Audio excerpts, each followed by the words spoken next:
Susan, that's it. You've got a problem with being shy, right? So, you vanish, get it? Johnny, you've always had a quick temper. Now, come on, ever since I've known you, right? You could call it fiery, so what happens? I catch fire. Exactly. And me, I've always had this problem. I just stretch myself thin all the time, trying to take care of everybody, trying to do everything at once. Too many things. Ben, you've always relied too much on brute strength when your intelligence would have sufficed.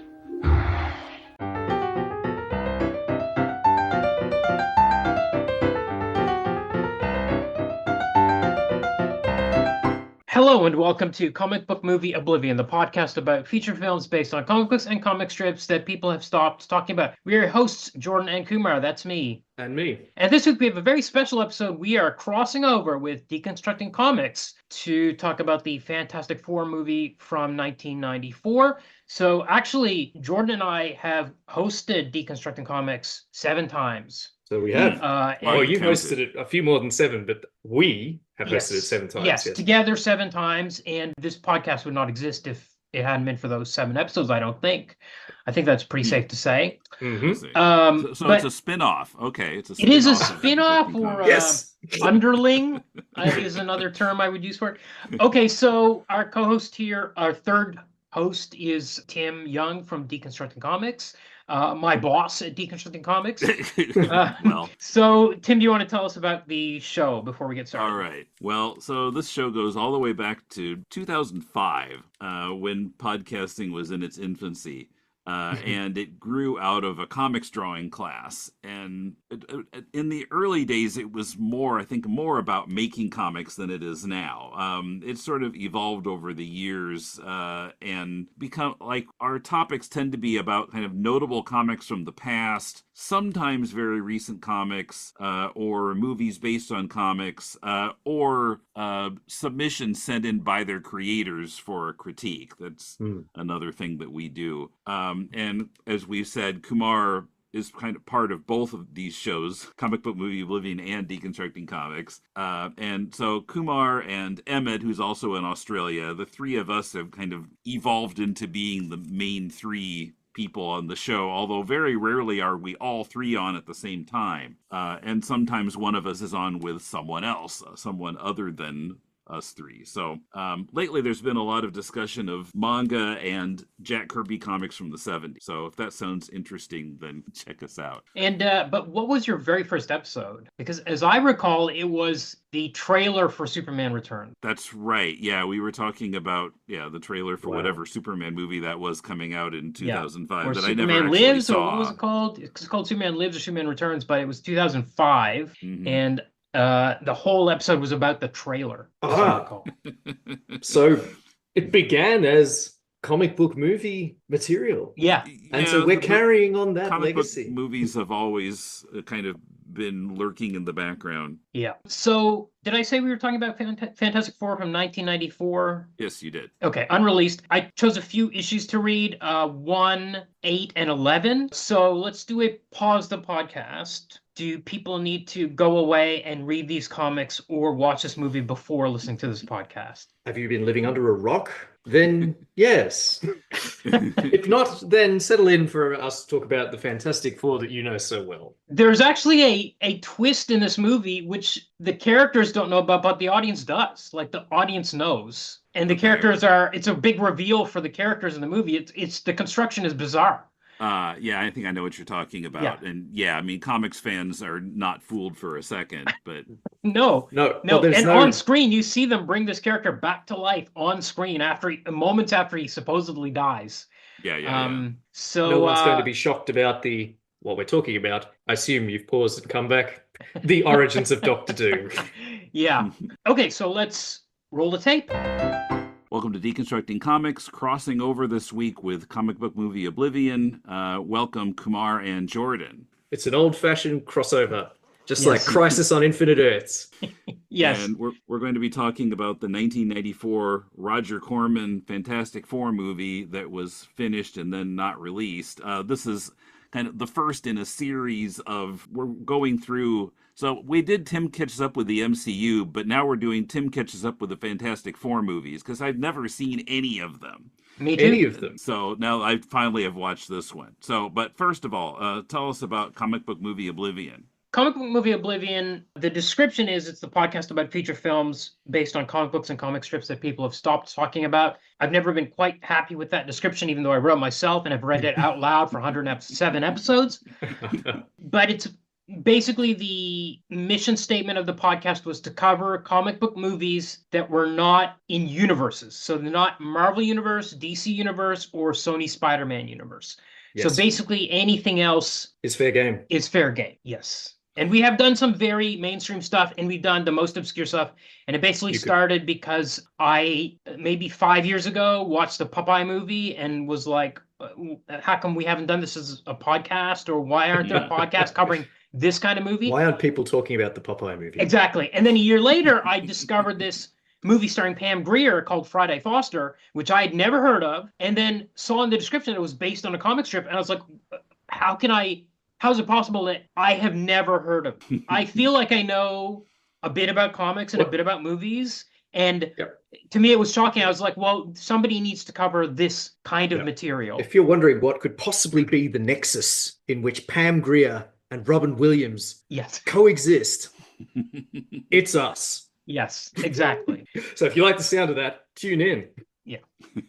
Okay. All right. Well, so now we're kind of both podcasts here. So let's talk about this movie. Well, first we have to cover the comics. Okay. Yes. Oh, that's right. So Yes. for their podcast, we talk about some comics first. Right. All right. So we got issues. Fill in my audience. I don't think we mentioned that on Okay, so our format is usually we choose some of the comics. Sometimes if it's like a long-running legacy title like Fantastic Four, we just have to kind of choose sort of random issues that maybe are related to the plot. Yeah. If it's not an exact match, like a graphic novel or something like that. So for this episode, we've chosen Fantastic Four 1, 5, or no, 1, 8, and 11, or 1, 5, and 8. 1, 5, 8, and 1, 11. 5. Okay. Yeah, and so usually what we do is we cover the comics, then we cover the movie, then we have 3 votes. We vote on the comics, yay or nay. Do we like them or not like them? The movie, yay or nay, and then the adaptation, yay or nay. Recently, we've added a new vote if the movie's really bad called Is It Worse Than Veronica? You have to watch the movie Veronica to understand that statement.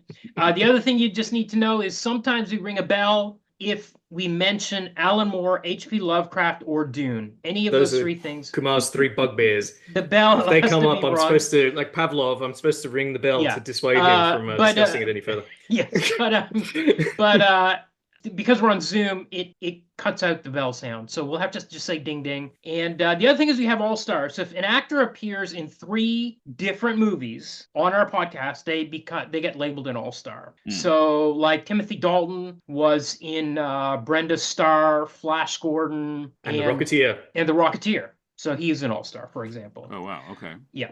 And was there anything else we need to cover? If there's anything else, we'll explain it as we go along. Yes. Okay. Yeah. You'll just get some random stuff will get thrown at you. Absolutely. You'll have to deal with it. You're in our house now. I didn't know about it reading issue 11. I read 1 through 8, and then I didn't have any more time for reading them. Not a problem. Sure. 11. Well, we'll talk about 11 as we get to it. But okay, I guess we can describe the origin of the Fantastic Four, which is issue 1. So this is by Stan Lee and Jack Kirby. Mm-hmm. It's early Jack Kirby, 1961. I think the inker on this one was George Klein on the first issue. Jack Kirby's best inker was Joe Sinnott, who came in later. And I think like Pete Kirby, I would say, is like around issue 40, 45, 50. Then we get the Kirby we know and love. Right. I was going to ask about that. I assumed it was probably early work because it's kind of pretty rough, I think. I felt in the early days. There's lots of questions about how much Stan Lee was really involved in this. My understanding is Martin Goodman, who is the head of Marvel, wanted Marvel to have a book like DC's JLA, a team of superheroes. And Kirby had already done Challengers of the Unknown at DC, which is kind of like these 4 here adventurers that go out and, fight all sorts of stuff. They appear in Teen Titans Go to the Movies. That's right, exactly. There's no credit box in this issue, so it's even Stan Lee's not like Smilin' Stan at this stage. He's like anonymous. But it starts in medias res, so we get this guy in a suit shooting this smoke signal out into the sky that says Fantastic Four. See, they did sign it there along the right. Oh, right, you're right. Yes, there's no huge credit box. You're right. Yeah, yeah, it's not like what we had later with written by Smilin' Stan Lee and drawn by Jolton Jack Kirby or whatever. Yes, exactly. It's a little bit more humble at this stage. Imagine. Yeah, it's really hard to imagine. Actually, a lot of this stuff is really like. It's really like watching the pilot episode of some show that you've watched 7 seasons of that you never saw the first episode of, and you're like, what is this? Yeah, good point. It's a bit like watching The Cage. Yeah. Yeah, exactly. Like Star Trek's The Cage. You're like, who are these characters? What is going on? Why does everything look weird? Why is Spock's hair so weird? So this shadowy figure has shot this gun, which makes a smoke signal that spells out the words Fantastic Four. And this is a call to action for these other people. To when they see the words in the sky, that's like, okay, we got to go. We're finally being activated like secret agents. They know. They are like secret agents. They've never had a mission before. This is their first mission. And the first thing they do is start tearing up the city. Exactly. So Sue Storm is she's this lady who's having a tea with a society friend, we're told. And when she sees the sign, she decides to turn invisible and walk away. I don't know why she needed to be invisible. Yeah, there was no need. Her friend's apartment. She goes through the street knocking people over. And people are like, something rushed past me. Why is she invisible? Don't know. This is typical. Because she can be. Yeah, it's very because typical. We need a demonstration. Well, yeah. Exactly. Well, that is it. Yes, of course. That is it. Yes. That is the and true similarly, reason, we cut to Ben Grimm. This enormous figure. A shopkeeper is telling him that I'm sorry, we don't have anything in your size. Yeah. Even though he's indoors, he manages to see the signal out the window somehow. And then he promptly strips off all the clothes he's wearing. Yes, and reveals that he's a monster. Why did he need to do that? He's exactly as monstrous with the clothes as he is without them. Yes. And that they were kind of hiding his identity, so why not just stay hidden? And interestingly, his dialogue is very formal. Right? Yes. It's not like the thing we know and love. Not Ben Grimm at all. No, not the I guess he really turns into Jack Kirby, later in the series. He's got a very kind of Brooklyn or Queens kind of. For example, in this stage, bah, everywhere it is the same. I live in a world too small for me. Not even contractions, for crying out loud. Yeah. Right. Yeah, exactly. Yes. I noticed that too, yeah. He talks pretty much like Reed Richards does at this point. Yes. And we also learned that they live in Central City. Yeah, with the bar. Right, yeah, it's not even New York. It's not New York. Central City is also, I think, where the Flash lives. Yeah. That's right. A different company. Okay, so as Jordan said, the thing goes on a rampage. He starts smashing through doors, smashing through streets, crushing cars. He's just trying to get to Reed Richards, really. He goes into the subway. Not the subway, the sewers. Yep. He decides he's close enough. And then he bashes his way up through the street. Yep. He doesn't even bother to find a manhole. Yep. Pretty irresponsible. Now we meet Johnny Storm, who's he's this kid who loves hot rods, and he's working on a car. But then he sees the number 4 in the sky, as the others did, and he turns into fire and flies up into the air. Not just that, but he just starts melting stuff. Yes, absolutely. Doesn't care. So he's just as this guy's hot rod. This hot rod that he's worked two. Very hard on. He just melts the roof and flies out. He melts the car. I think he melts a window later. Yeah. Suze gets in a taxi and rides the taxi without telling the taxi driver where she wants to go. Then she decides she's close enough. Then she gives him money. She's still invisible. Well, why? Why not just turn visible and pay him money instead of freaking this taxi driver out?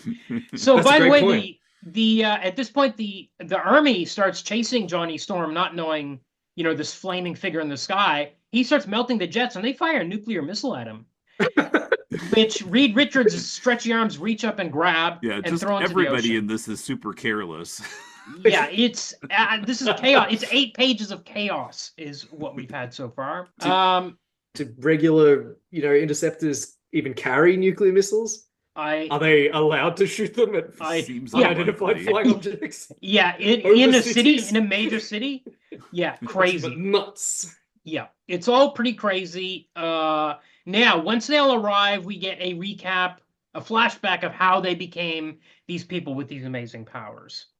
Okay, so what happened was there was a fear that the commies would get to space before the Americans. Well, that they would get to the cosmic cloud first. Oh, right. Yes. Okay. So did they say cosmic cloud? Something along it's something along those lines, I think. Well, it's not specifically space, I think. I think that was just space. Was my I think just space. Ben says, if amazing. you want to fly to the stars, then you pilot the ship. Count me out. You know we haven't done enough research into the effect of cosmic rays. They might kill us all out in space. Sue says, Ben, we've got to take that chance unless we want the commies to beat us to it. I never thought that you would be a coward. Yeah, there doesn't seem to be anything more than let's get to space before Russia does. They just want to beat them in the space race. Now, Reed I Richards. see. So this was published when was this published? 61. That's the same year as the first manned space flight. Yeah, close enough. Yeah. So Reed is this big brain scientist. His brain gets bigger and bigger over the years. He becomes a real super genius by the time you get to like issue 30, 40, 50 in there. He wants this big lug, Ben Grimm, to pilot the ship, but Ben thinks it's crazy. But Sue calls Ben a coward. And that's the thing that drives him mad. He's like, I'm a coward. Nobody calls me a coward. I'm going to go to space. Yeah. So given what happens later, this is really also very irresponsible because it ruins his life. Right? She knows that calling him a coward is going to get him to do it. It's just like Marty McFly, Yeah. You call him chicken, Yeah.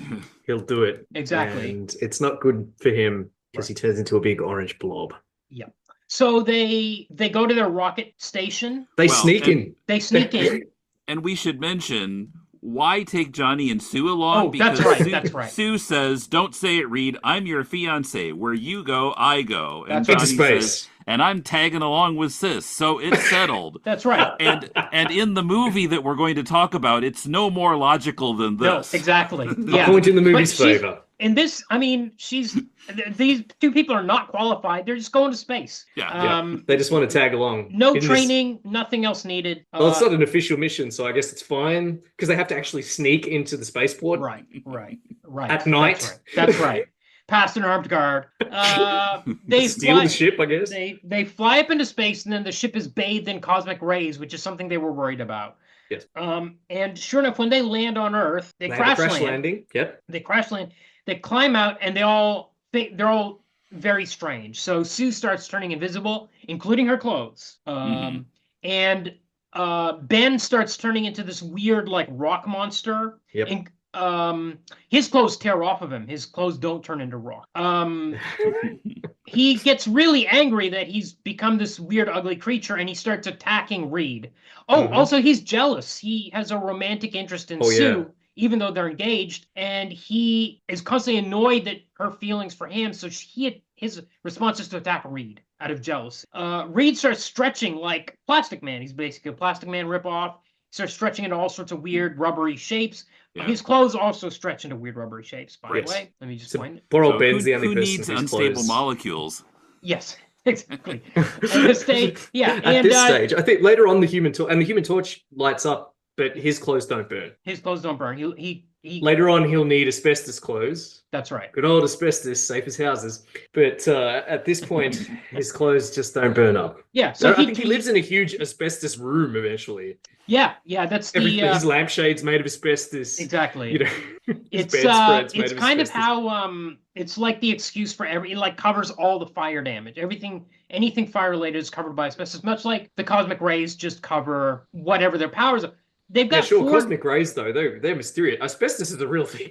Yes, that's true. Also, not good for you. Yeah. So poor old Johnny Storm probably has emphysema. Yeah.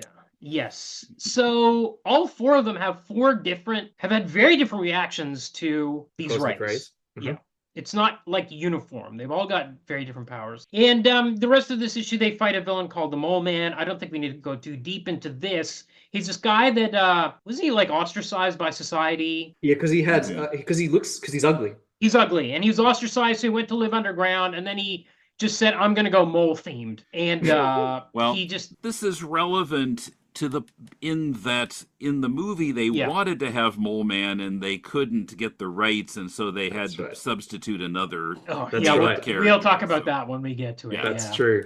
It's very rough. And certainly Mole Man's presence is becomes known to the fore when he starts destroying nuclear power plants. That's right. All around the world, including in Australia, where, of course, there is are no nuclear power yes. plants. Yes.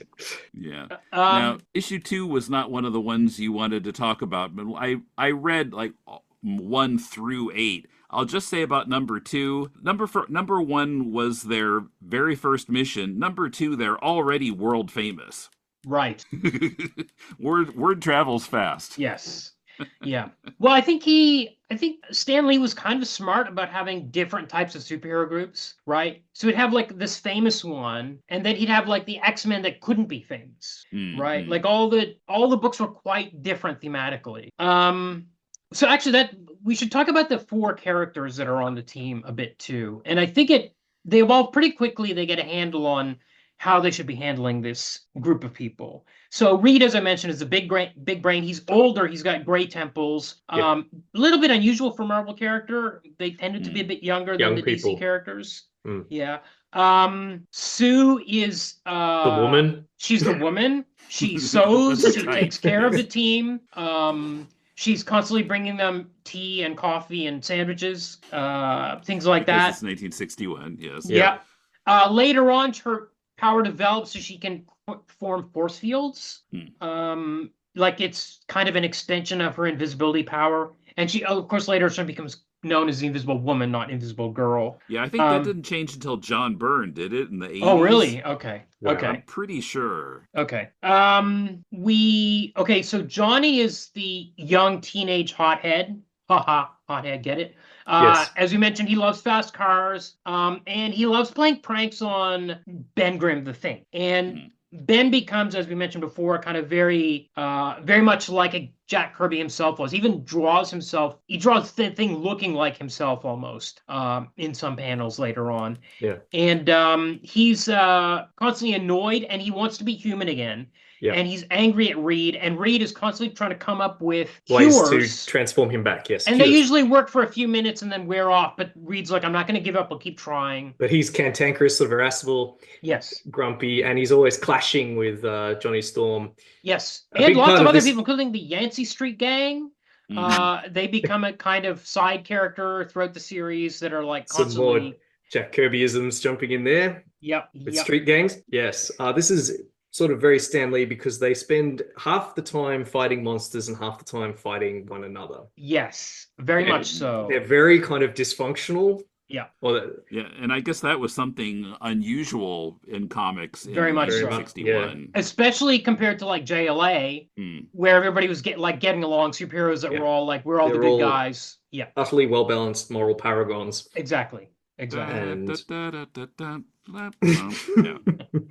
I suppose if we can flatter Lee a bit, one of his big contributions, I suppose, to comics is the idea of extraordinary characters having ordinary problems, like not getting on with your siblings. Well, Alan Moore, ding, ding, ding, described this very well in that he said that DC's characters were one-dimensional. They were just aunties or uncles that were all good.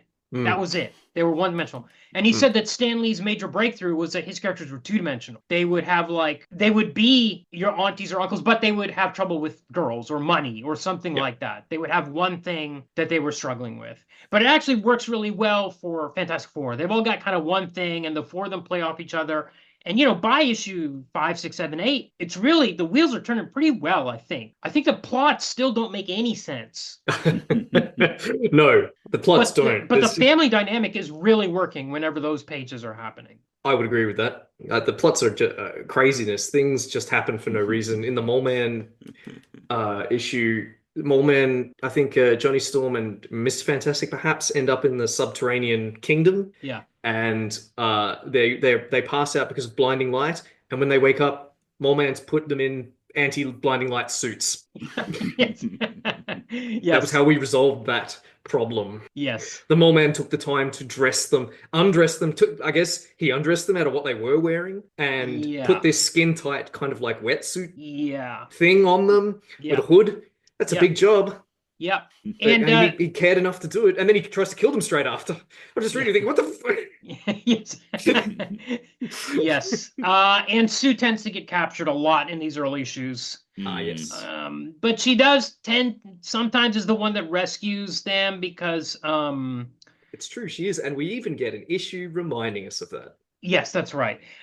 So she tends to turn visible again, or turn invisible and then get away from the bad guy and rescue the team. But her other thing is she tends to fall in love with people like Namor, even though she's engaged. And anytime anybody handsome comes along, she's like, "Ooh, this guy." Oh dear. And it's kind of typically like that. I'll remember some other Sue bits as we go along. They're usually quite bizarre. Speaking of bizarre, Tim, did you read the Miracle Man issue? Yes. What is that? 3? Yes, issue 3, I believe. Yeah. Yeah. I was kind of surprised by that one. I think I had read 1 through 6 a long time ago. My brother and I had the pocketbook edition. I think it was 1 through 6. Because number 7 was. I read number 7. That was completely new to. But this one I love because it was all a dream almost is how this one summed up, right? There's this character, Miracle Man. He's performing on stage. He can do anything, any miracle. I guess, right. We would call him a reality warper in modern kind of like power parlance. He could become impervious to harm. He can turn a giant key into a machine gun. He can animate an enormous statue made of paper mache and wood to go rampaging through the streets. And kind of at the end, Stan Lee decides that he did it all with hypnosis. Right. So you just imagined it all. Yeah. And Reed's like, I figured it out. And I'm like, you figured it out, huh? Did he hypnotize a crowd at one point? Yeah. That all thought they saw this paper mache monster? Did you hypnotize Ben Grimm into pulling his punch when he hits Miracle Man in the face? Yeah, none of it makes any sense. However, issue 3 also brings us the Fantasticar, which is this vehicle that they fly around in that becomes a fixture of the series. It has telepathic controls. Yes, right. And Sue also creates the outfits for the team in this issue. So again, the team as we know it in the present day starting to take shape at this point. Issue 5 is our Doctor Doom issue. Right. We're introduced to the character of Doctor Doom, who we learn was a old university classmate of Reed's, who became interested in the dark arts and magic and was doing some sort of experiment and like blew himself up and scarred his face, so now he wears this mask. And he lives in a castle. We don't know much more about that in this issue. Many years later, we learned that he's actually king of this country called Latveria. Yes. And, amazing. And he kidnaps the Fantastic Four and Reed recognizes his voice and forces them to go back in time to steal Blackbeard's treasure. I love this. So I was kind of surprised by this because a few months ago I watched the whole 90s Fantastic Four cartoon. Okay. And this is a story that they adopted for the cartoon. Okay. It's like, That's I nice. remember this. Was it just as bonkers? Did they arrive in pretty much 17th century Caribbean and nearby there were some pirates that have just done a big clothes heist? This issue's bizarre. So they can grab outfits straight away because there's two pirates squabbling about how they're going to divide up the loot from the big clothes robbery they've just performed. Yeah. I stole these clothes, ye swab. Yeah. What I was really struck by was how much they could cram in one issue when they did such compressed storytelling. Yeah, I mean, that's true. We're reading the early Amazing Spider-Man stuff for the Patreon show, but still, like, wow, they got this whole story into one issue. You're right. A lot happens. Dr. Doom, as you say, he arrives at the tower. He traps them in the tower. He outsmarts them. He takes Sue hostage. With Sue hostage, he forces them to board the helicopter, where he then flies them to his castle. Where is his castle? I guess it's somewhere in the US. It seems to be. Much like Doom in the movie's castle. Yeah, it's he then announces he has a time machine. He's going to send them back. He wants them to steal Blackbeard's jewels. They go back in time. They steal the clothes off the squabbling pirates. They find Blackbeard, or do they? They find who they think is Blackbeard, but then it turns out the Thing is Blackbeard. The Thing decides to stay in the past, Then a typhoon hits, his ship sinks, he changes his mind. Before they go back to the present, Reed says, well, I'm not going to give Doom these jewels because if he wanted them, that's bad. The jewels are all lost anyway in the storm. They ended up on the bottom of the ocean. There's something funny he here. Doesn't throw them? Oh, yeah, you're right, of course. When they leave, when they go back in time, they agree to this mission because they've got Sue hostage. Yeah. They say, okay, we'll get the treasure. We'll get the treasure. Fine. They say this twice. Yeah. When they arrive in the past, they decide to swap out chains into the jewels. They figure there's something powerful in the jewels. Yeah. Well, Reed says, if Doom wants them, that's reason enough for me not to give them. Yeah. In which case, I think I see where you're going, Kumar. But why did they try and get them in the first place? Wait. But he says... why didn't they just hang out in Tortuga? Reed says, we promised we'd bring the treasure chest. We never said treasure. I flipped back. He does say treasure twice. Yeah. Not the chest, huh? He did not mention the chest. They never mentioned the chest. No. Also, Dr. Doom gives them 48 hours. I don't understand why. Why doesn't he just... It's time travel. They could be back there for 10 years and then just bring them back to 24 hours later, 40 hours later. When they're old and decrepit. Yeah, bring or them back 10 minutes later. Yeah. Maybe it's one of those... yeah, exactly. It doesn't make any sense. Maybe it's one of those conceits where time passes in the future. It's really interesting to me that Jack wanted the credit for the story. Maybe it's like the Valiant comic universe where it's in real time. Yes. Yeah, it all takes place in real time. It's crazy to me that Jack really fought for credit on these. Well, not crazy, but I mean, because the family dynamic is working, but these stories don't add up at all. Dumb. Why would they even go for why did they even try to find the jewels if Reed had no intention of ever giving the jewels to Doom anyway? Like they could have just sat where they landed and waited the 48 hours. That's true. Yep. They could have just found a treasure chest nearby. Yep. It's just making up. Just flying around. They're just treasure chests everywhere in that time and place. So. Yeah, exactly. They go back. Doom opens the chest. Surprise, surprise, it's chains. The Fantastic Four haven't even left yet. So he's like, well, you guys are screwed. I'm going to suck all the oxygen out of this room. Also, he's a Doom bot. That's right. Introduction of the Doom bot. Yeah. He starts sucking the air out of the room. Sue has to come down and rescue them. They blow up his castle. This is all one issue. Yeah. It's crazy. Yeah. Issue 8 introduces us to the Puppet Master and his stepdaughter, Alicia Masters. Yeah, I did not know she was a stepdaughter. No, I didn't know that either. either. Comics, they always just said daughter. Maybe it's been retconned. Maybe she really was his daughter. Well, she calls him father. Yes, and he says, call me father. I'm only your stepfather, which is something no one's ever said. Yeah. But perhaps she wants him to be her father, so perhaps that's the version that she remembers in the future. So this Puppet Master guy is a guy who found some radioactive clay. Radiation, again, in Marvel Universe, does everything. Yep. Yeah. He's found some radioactive clay, and if he molds people into if he molds the clay into the shape of a person, he can control that person. How does this work? How does the clay know? How does the clay know what person it has been shaped into? Exactly. Don't ever mind blowing. Absolutely mind blowing. So anyway, he's going to test this for the first time. So he makes a guy climb up a bridge, and he's going to make this guy jump to his death. Johnny Storm comes up. He flies by and grabs a guy with his hands on fire. This guy is unharmed by Johnny grabbing him by fire. That's weird. Okay. We get a page in the next issue explaining how that happened, because he instinctively turns off his fire when he touches human skin. Oh, okay. Well, actually, it's a page that's just inserted in the issue here. Oh, it's the same issue. For a feature page. Oh, yeah. Kind of explaining how I see. Okay. This is also the page that explains that he can create a supernova fireball, which is, how do they know that he can do this? Has he done this? Because our solar system would not exist anymore if he created a supernova out of his hands. Maybe Reed just figured this out from his DNA. He knows the potential of it. I don't know. Well, I mean, they made up the characters, so he can do anything they want him to do. So, because Johnny saved this guy, Puppet Master's angry and wants to kill Johnny. So, for revenge, he carves a sculpture of the thing that he can control. Why doesn't he carve Johnny? Yep.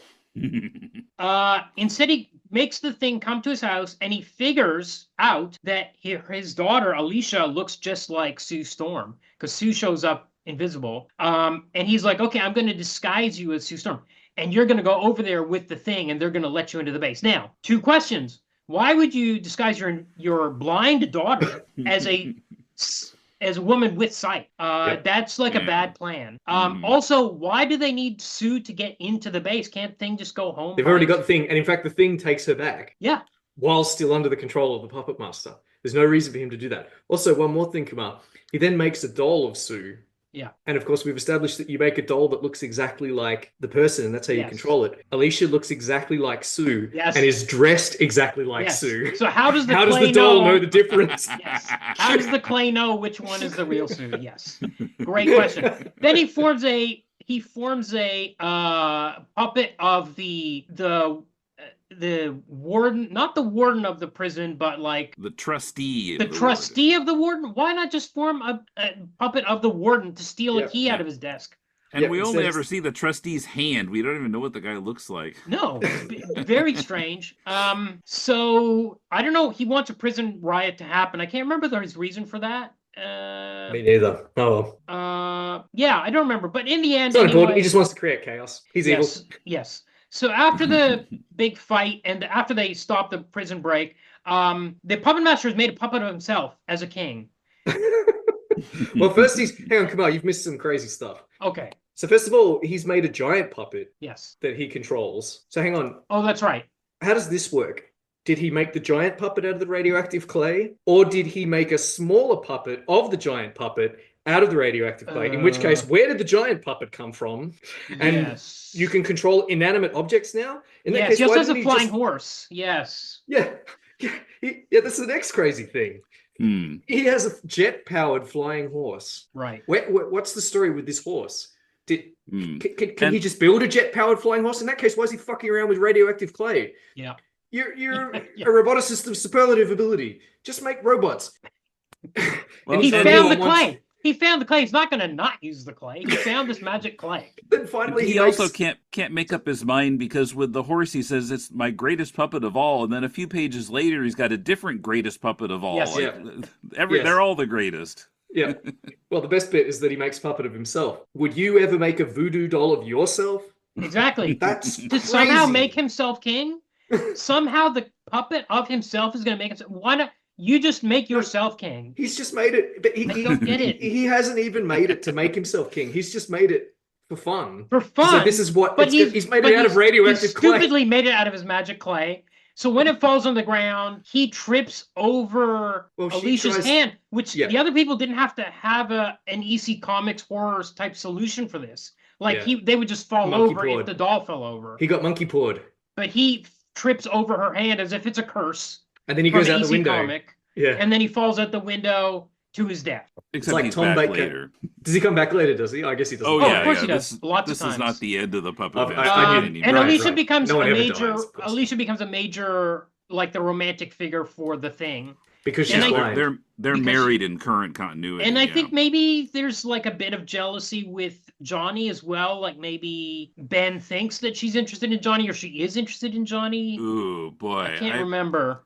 I feel like there was a period when she was dating Johnny. There was also a period where she was dating the Silver Surfer.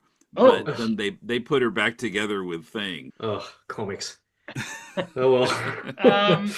Okay, well, I just want to mention were there any other issues up to number 8 that you wanted to mention, Tim? So they also have this building called the Baxter Building, which appeared in issue 3, which is like this super high-tech fortress. And it already had... You spotted this too, Tim? Go ahead. We only saw the name on the side of the building. Nobody ever said Baxter Building. Okay, right. Is that what you were thinking, Jordan? Or? I was thinking that... it already has it has 4s on it before they've even decided that they're the Fantastic Four. Well, yeah. When they fly out of it in the Fantastic Car, I think it has 4. That's in the movie. It's in the comics as well. In the movie. But it's wait, they're already called the Fantastic Four by issue 3. Oh, because the thing he shoots in the air. He shot that thing in the air, and they were the Fantastic Four. Oh yeah, in that first edition, in that first issue, it says Fantastic Four, like 2 words. Yeah. And I think he decided that's not a realistic thing for a flare gun to shoot into the air. So after that, it's just a 4 with a circle around it. Right. Even in the same issue, it's just a 4 with a circle around it. Well, I don't. Realism is not a concern here. I think it's just that it takes up too much space. Yeah.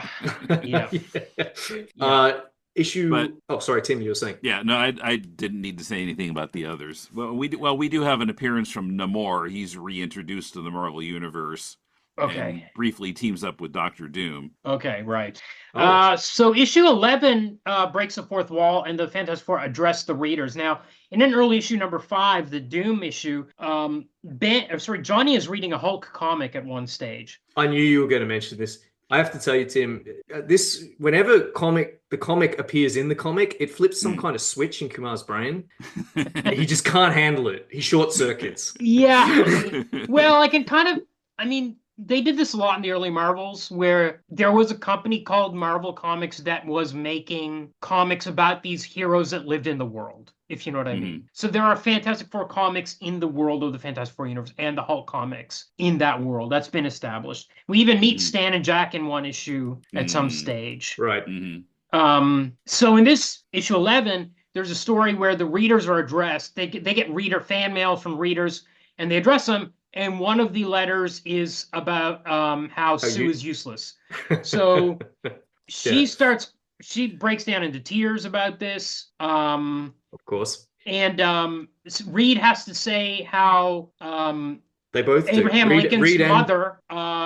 Abe mentioned that remember his famous remark about his mother, the time he said that all he'd ever hoped to be, he owed to her.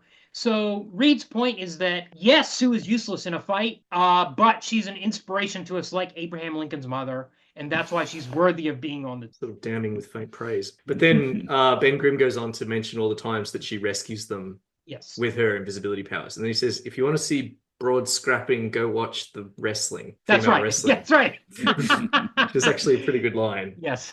Yeah, I see it. If you readers want to see women fighting all the time, then go see lady wrestlers. Yes.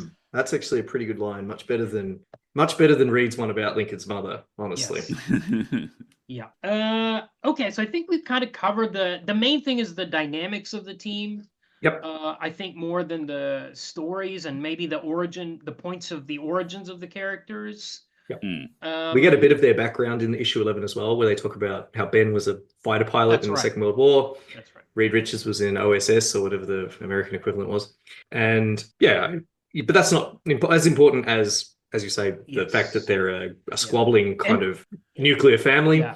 And also we've covered a few important story beats. Yes. Which are going to crop up in our film, which we will discuss. Yes. Also, many years later, I think it's like in the 90s, we were finally told what Sue's PhD was. We don't know anything about her education at this stage, but months later on, that stuff is covered. Now, okay, so we're going to get to this movie, which for years I called the Roger Corman Fantastic Four, and we even did at the top of this episode, but it's not really Roger Corman's. Yeah, it's produced by him, but not directed. But I did want to point out that we had several animated versions of Fantastic Four before this, but they were all very short-lived. So 1967, Hanna-Barbera, that was 20 episodes. 1978, the Freeling Company did 13 episodes, only 13. With Herbie the Robot, yes. That's right, yeah. Instead of Johnny Storm. 94, we had 26 episodes, presumably to tie in with the movie. I'm guessing this was produced. Perhaps. And then we had a 2006 version, and that was only 26. It's very hard even to get an animated series out of a really great comics property. This should be easy. This should be going gangbusters. It is awesome characters all around. It's Jack Kirby full throttle by the time you get to issue 30 or 40. I mean, this should be easy. I don't understand why they're struggling so much. There was another version, which is the one I remember first, which was the Fred Flintstone Thing Happy Hour or something. It was Saturday morning. 13 episodes, 1979, so I would have been 5 years old. But this one didn't have the Fantastic Four. It only had the Thing, and he was a kid who had these magic rings, and he would slam them together and say, "Thing ring, do your thing." So, in fact, the word "thing" and "thing" were the rhyme. The rhyme was "thing" and "thing." Thing ring, do your thing. And all these rocks would fly in and attach to him. I forgot about that. I don't think I ever watched it. I just heard about it and didn't want to watch it. I absolutely watched that. It was probably my first exposure to the Fantastic Four. Unless they were on the Mary Marvel Marching Society. But yeah, almost definitely that was my first exposure. Right. That 1990s Fantastic Four cartoon series, definitely not made to coincide with the film. Okay. I think it came out a year later. Oh, okay. And probably following on from the success of the X-Men cartoon of the early 90s. Yeah. By that point, the conspiracy, quote unquote, to bury this film was well underway, and it Okay. wouldn't have had anything to do with the film. Okay. So we've got this movie directed by Oley Sassone. Yep. Sassoon. Oley Sassone, yep. Mostly TV director.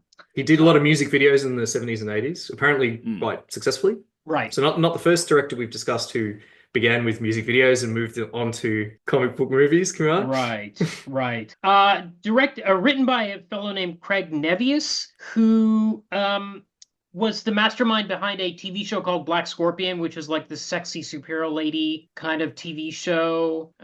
So I guess it's kind of in his wheelhouse, this kind of material. And then there's a second writer credited, Kevin Rock. Yeah, I suppose don't he know did anything some about rewrites him. or something. Yeah, it could be. Hard to imagine somebody rewrote this. It's fine. It's workmanlike. Especially since they probably had a weekend to do it. You're really going to spend another weekend handing it to somebody else? I think the script is not the worst thing about it. For me, Probably my two biggest complaints were bad miking of the actors and bad lighting. So much of it is dark. Like, what is going on in Well, yeah. Partly because we've got a bad copy, even the one that's been cleaned up, the one we watched. And as for the miking, there was no looping. No, that's right. On this movie, because by that point, depends on how deep we're going to go and at what point. But this movie didn't get a proper post-production. The money stopped coming. But but it was in post. People who aren't wearing masks is kind of hard to make out what they're saying. The audio quality is poor. Part of that is the version we have, but also I would say the lighting is probably deliberately dark to cover up bad sets and effects and stuff. Absolutely, like that. Because it was shot at the famous Venice Studios in California, Roger Corman studio, which at that point was a condemned building with rats. Yes, with rats crawling around the sound matting. Right. And a single cat called Lucy in charge of keeping the rats down. Apparently, the fire wardens had literally condemned the building, and according to the, I think the casting director or someone in charge of interviewed in the documentary Doomed, which I also watched, he said that they kept a door open at all times because on the reverse of the door was a notice saying this building has been condemned. So yes, I imagine they kept the light low to make the Thing's costume look better. Yeah. And I must say that whenever the Thing's costume is shot in low light, it looks pretty bloody good. Yeah, actually. I think the animatronics in the face and stuff are pretty impressive. Probably where most of the money went. I was surprised by that. That's the where lips were actually moving. Yeah. The face is expressive. It's pretty good. Maybe the best thing about the movie. I think so. I really love the Thing in this. Yeah. I think it's my favorite. Actually, thing. I think maybe to jump way ahead, I actually think the actors are pretty well cast. Like that actor, the actor that was playing the Ben Grimm version looked like Ben Grimm, like that kind of rock jaw. Reed was very handsome. Sue was very beautiful. Alicia was very beautiful. Oh yeah, I'm crushing on her now. Yeah. Staab. That actor Rebecca Staab, who played Sue Storm, you will not be surprised to hear, is a former model and a Miss Nebraska. Huh. And the guy that played Ben Grimm, name of Alex Hyde-White. Apparently Stan Lee would frequent the set. Wait, Alex was Oh no, sorry, that's Reed Richards. Sorry, I apologize. It's Michael Bailey Smith. Okay. Is the guy that played the Thing. Okay. Ben Grimm, rather, not the Thing. Well, Ben Grimm, but not the Thing. Yeah. Correct. Apparently, Stan Lee would hang around the set a lot. This is true for a film that Stan Lee later disowned and spoke very negatively about at the time. Apparently, he had nothing better to do than visit the set a lot. Yeah. Well, Hyde-White said that he even brought donuts one time. Right. Well, speaking of the Kumar. He said, go ahead. You'll like this, Kumar. This will tickle your funny bone. He apparently said to Michael Bailey Smith that you are who I was thinking of when I invented the Thing. Ha. Oh boy. Oh wow. That's a whole podcast on its own. Wow. Okay. Well, so we talk about the story. Yes. So first I need to mention the credits because there is no mention of Marvel Comics, Stan Lee, or Jack Kirby in the opening credits or the end credits. At the very end, we get Fantastic Four copyright Marvel Comics, which is very strange to me because at this point in time, the Batman movies are still making money. Why wouldn't you advertise that you were based on a comic book, a Marvel comic book? And as you know, the X-Men cartoon is probably going off at this stage. Why not just admit to that? It's very strange in the credits. I agree. Yeah. What do you think about the theme And music? it's very rare to see this. Sorry, just a second. It's very rare to see this. Pretty much every movie that we've reviewed, all, like 107 of them, have almost always acknowledged in some way, shape, or form what they're based on. Yeah. So sometimes they will be especially pre-1989, they will be very shy about saying that they're based on a comic book. They'll kind of dance around it. They'll say story, based on a story by, or based on the graphic novel, or based on the property, or the creation. Yeah. Based on characters created by. Yeah, based on characters created by, yes.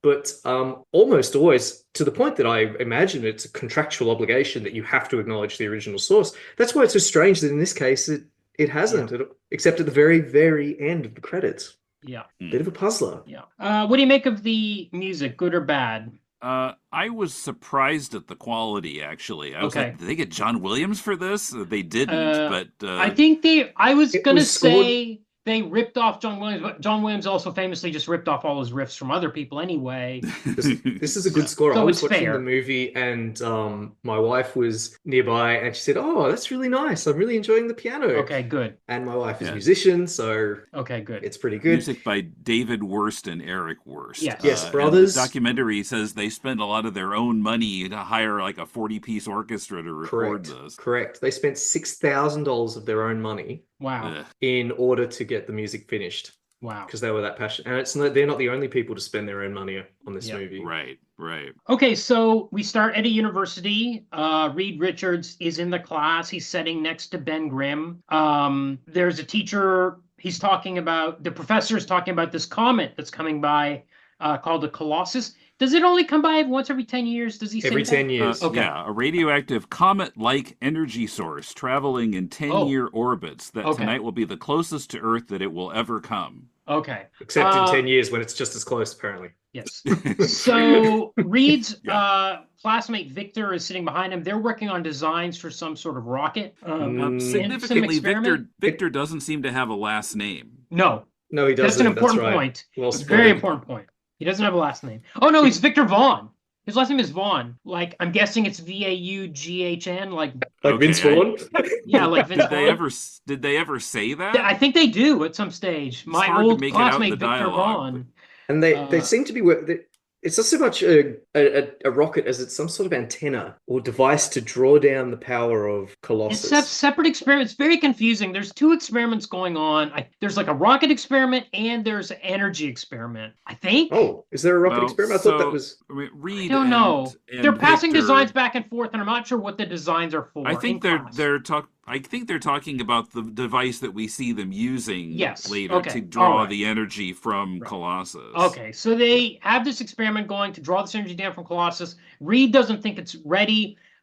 Victor, in classic hubris scientist mode, is like, no, it's going to work, and we're going to do it tonight. This is our chance. He promises time. So. Yeah, he promises Reed they'll run just one more set of simulations. Yeah. But then goes back on his promise because, as you say, he's got that classic Doctor Doom hubris. Yeah. He can't be wrong. Yes. So they draw down the power. Of course, the machine explodes. Victor is zapped with all sorts of energy from Colossus. I actually thought they were all going to get their powers at this moment. Because a lot of superhero movies do tie the origins together these days. Yeah. And, in fact, they do that. They've done that with both more recent iterations of Doctor Doom's origins, right? Haven't they? At this point, Sue and Johnny are kids. That's true. Good point. Kids. Yes. Yep. In fact, they visit Mrs. Storm's boarding house. Yes. As it says on the sign. Reed is living there, I guess. Yes, he is living there. Home to get something. Yes, he is living there. And little Sue's like 12, 13 years old.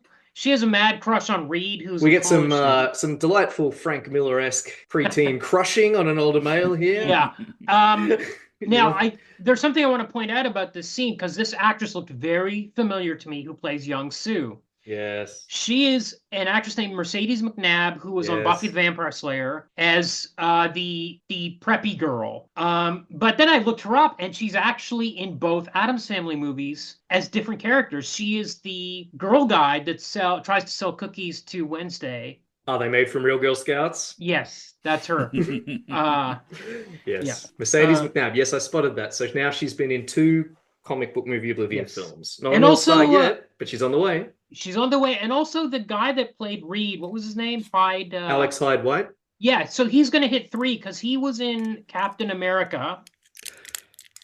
The second Captain America TV movie, which someday we will cover. That's right. I hate to. So I guess we're jumping into comic book movie Oblivion early. Yes. All Stars early. As you pointed out, Alex Hyde-White, who played Reed, he was in Captain America 2: Death Too Soon. Yeah. The 1979 TV movie in which he played young man. Huh.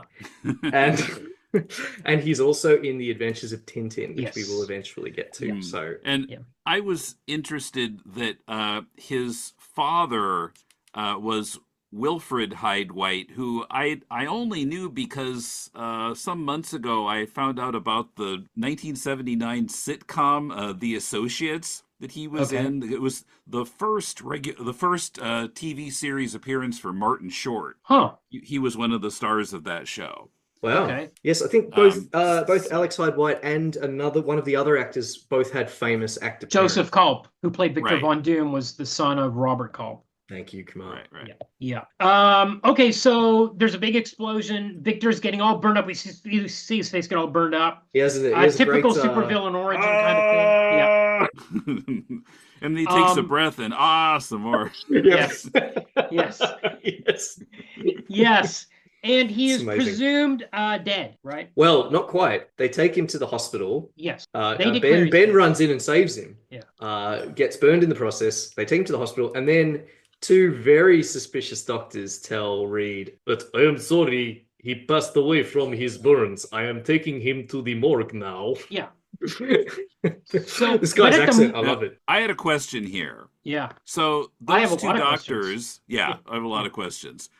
They turn out to be Doom's henchmen later, but we see them on the college campus playing chess before the Colossus comes. Yes. And why are they there? Does Victor have henchmen? Why? Well, Why do they have to Dr. declare Doom? Victor dead?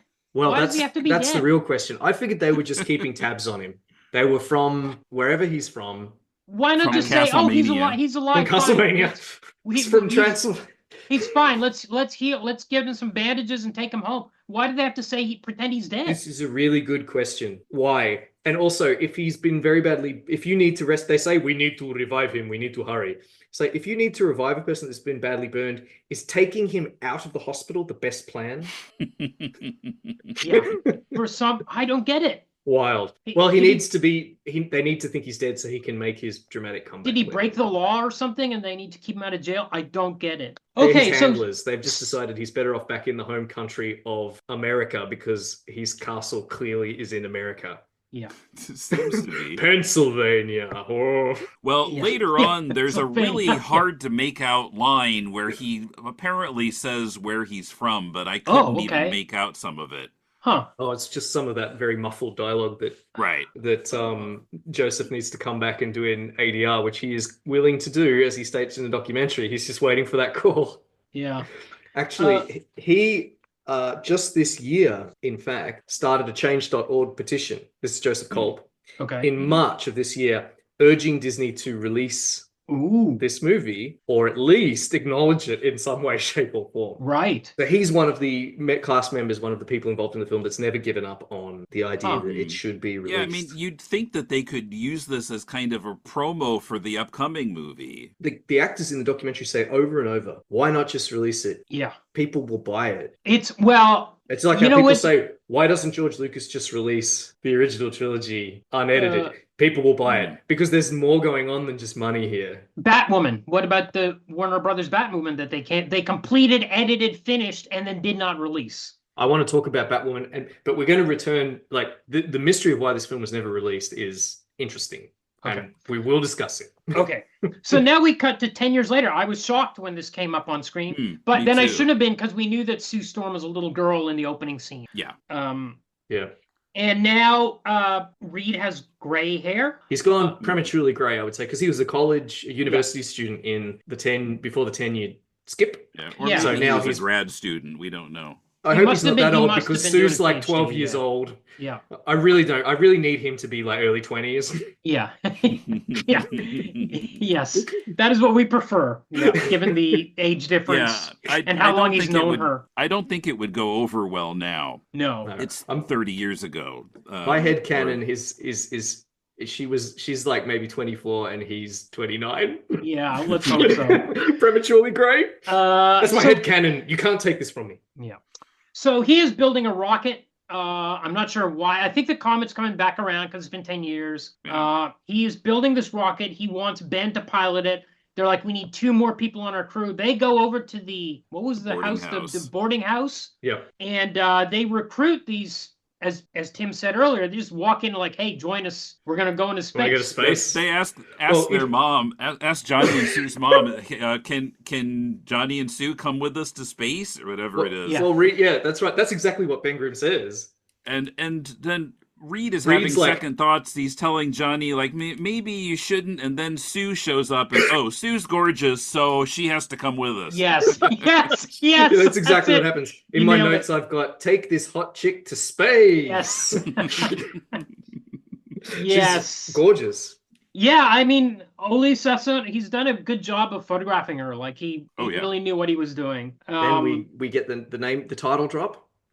It's Mrs. Storm. She says, "Look at you for the Fantastic Four." Yes, and we've got some lovely sort of schmaltzy music. It's very much like the Donner Superman scene where Lois Lane is like, "What is Superman?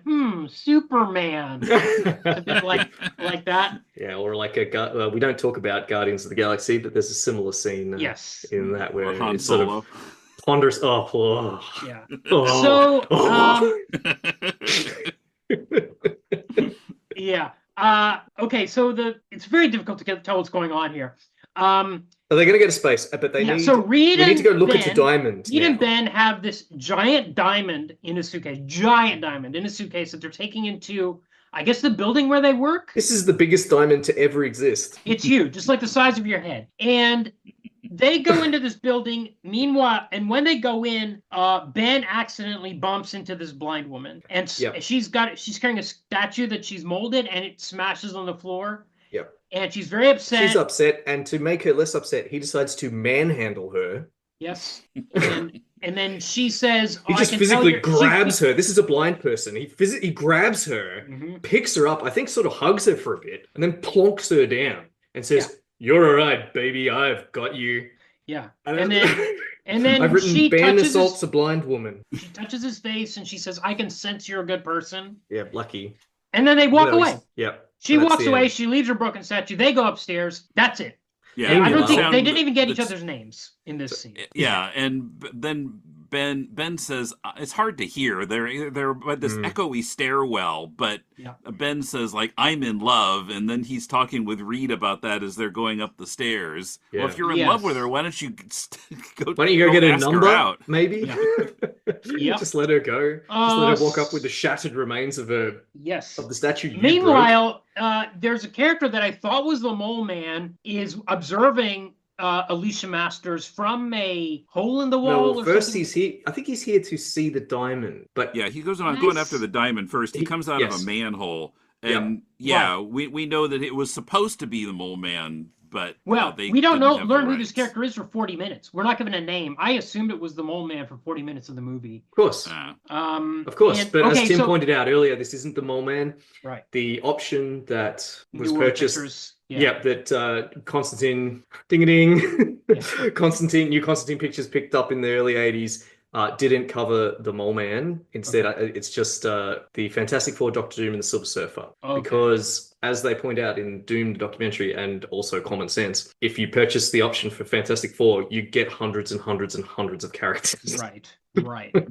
Just about everybody's been in Fantastic Four at some point, right? Right. Mm-hmm. So it specifically says, you can have these 3, or 7 characters, and that's it. Anyway, as Tim points out, supposed to be the Mole Man, but we can't call him that, so he's called the Jeweler. So he sees Alicia for the first time in this scene and then falls in love with her, but he was already here for the diamond. Okay. Does this guy is there something about Alicia? Clearly, because both Ben Grimm and the Jeweler have both fallen for her. Yes. After having seen her for about 3 seconds. Oh, again, this movie is full of attractive people, and she's just another one of them. Okay. So Ben and Reed go up to their lab, which is in this just building, I think. Yep. And they load the diamond into the... I'm not sure if this is even the lab or if it's just a separate space where they're keeping this insanely expensive diamond that's I don't know, but worth more than now they have most hilarious most thing is countries. They have this laser grid, which they set up to protect the diamond, but it's down close to the ground, and the lasers are not invisible. You can see them. So when the jeweler, the mole man jeweler, shows up, he just steps between the cracks. Anyone can do it.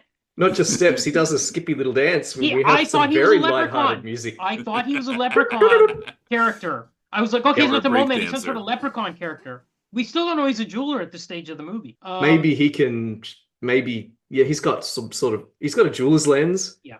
Maybe Yes, that lets right. him see the lasers. But we can see the lasers as the audience. Yes, we can see the lasers because we're the audience, right? Okay. My head canon, Kumar. Yeah. You can't prove it's not true. Yeah, okay. So meanwhile, this is all being observed on a monitor by Dr. Doom. Who has also instructed his two henchmen, the same henchmen, To steal- bumbling henchmen who Yeah. stole him from a hospital when he had third-degree burns over his whole body.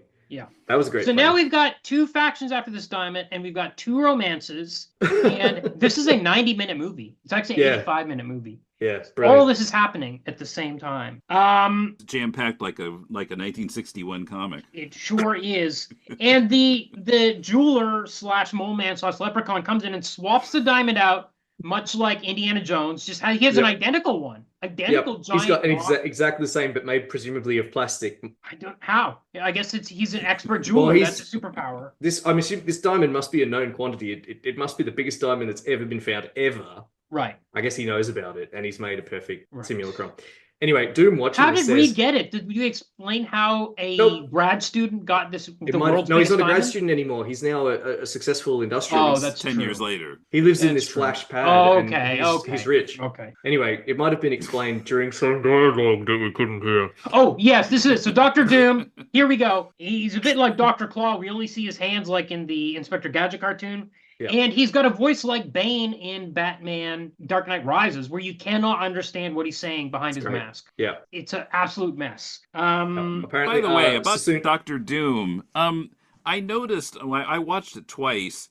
Before the I love that. So before the accident, not only are Victor's henchmen around, but they're referring to him as His Highness. Yeah. Yes. So, like, is he a prince or something? Maybe is that why he has a castle? Oh, you're right. He's the king of Latveria, but they never say he's in another. No, country. they don't. And in fact, as we said, his castle seems to be in America because they never Tim leave said there was America. some line where they said where he was. Okay. Yeah. So, but you're right. They do say later. he's His Highness. So, I mean, we know as comic book fans that he's the king. I mean, if I didn't know anything about the Fantastic Four, I would be confused. But you know what? If we had some lines of dialogue, maybe they were there and we didn't hear them during the university scene where Reed was like, "Oh, just because you're a prince doesn't mean you can do this." Blah blah blah.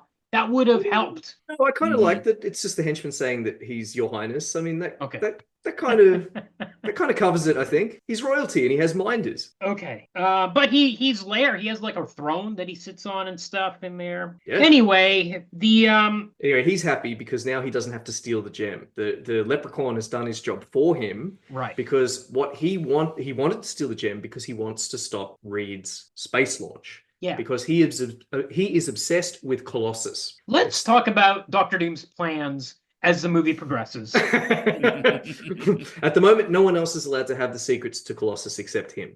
Right. And he knows that no one else in the world... This is plan number one. No one else in the world knows about Colossus, even though Colossus is probably public knowledge. Right. Because the professor was telling them about it in the first scene. Yes, of yeah, course. I guess no other scientists are trying to do this. I guess that professor's died. He seemed pretty old. Incidentally, he's played by George Gaynors, who was in the Police Academy movies. Okay. As the kind of like fusty superintendent of police. Okay, right, okay. So Reed and the other Fantastic Four go up in this spaceship. I'm not sure why they're going up in the spaceship to Colossus. Something to do with Colossus. But they're using because the the diamond. communists are going to get there first. I guess they're thinking if they can get up there, they'll be closer to the Colossus than they would be on the ground like they were 10 years earlier, my guess. Yeah, it's not. It might be covered in some dialogue that we can't hear. Yeah. That's just kind of understood for this whole movie. Right.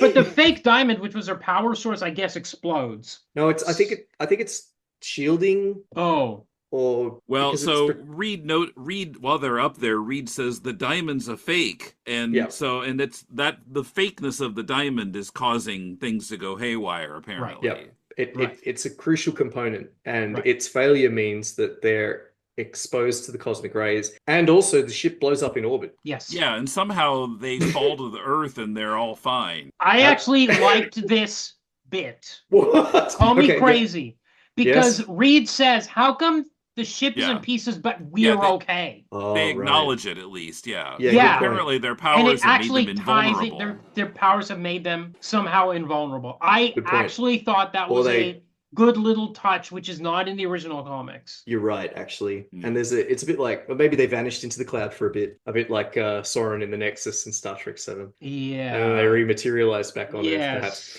But you're right, actually. I changed my mind, but I do notice that there's some good old Corman NASA stock footage in this scene. Oh yeah, there's lots of stock footage in this movie. Nuclear explosions, footage of the Earth, all sorts of stuff. Yeah, just stolen from other sources. Yep.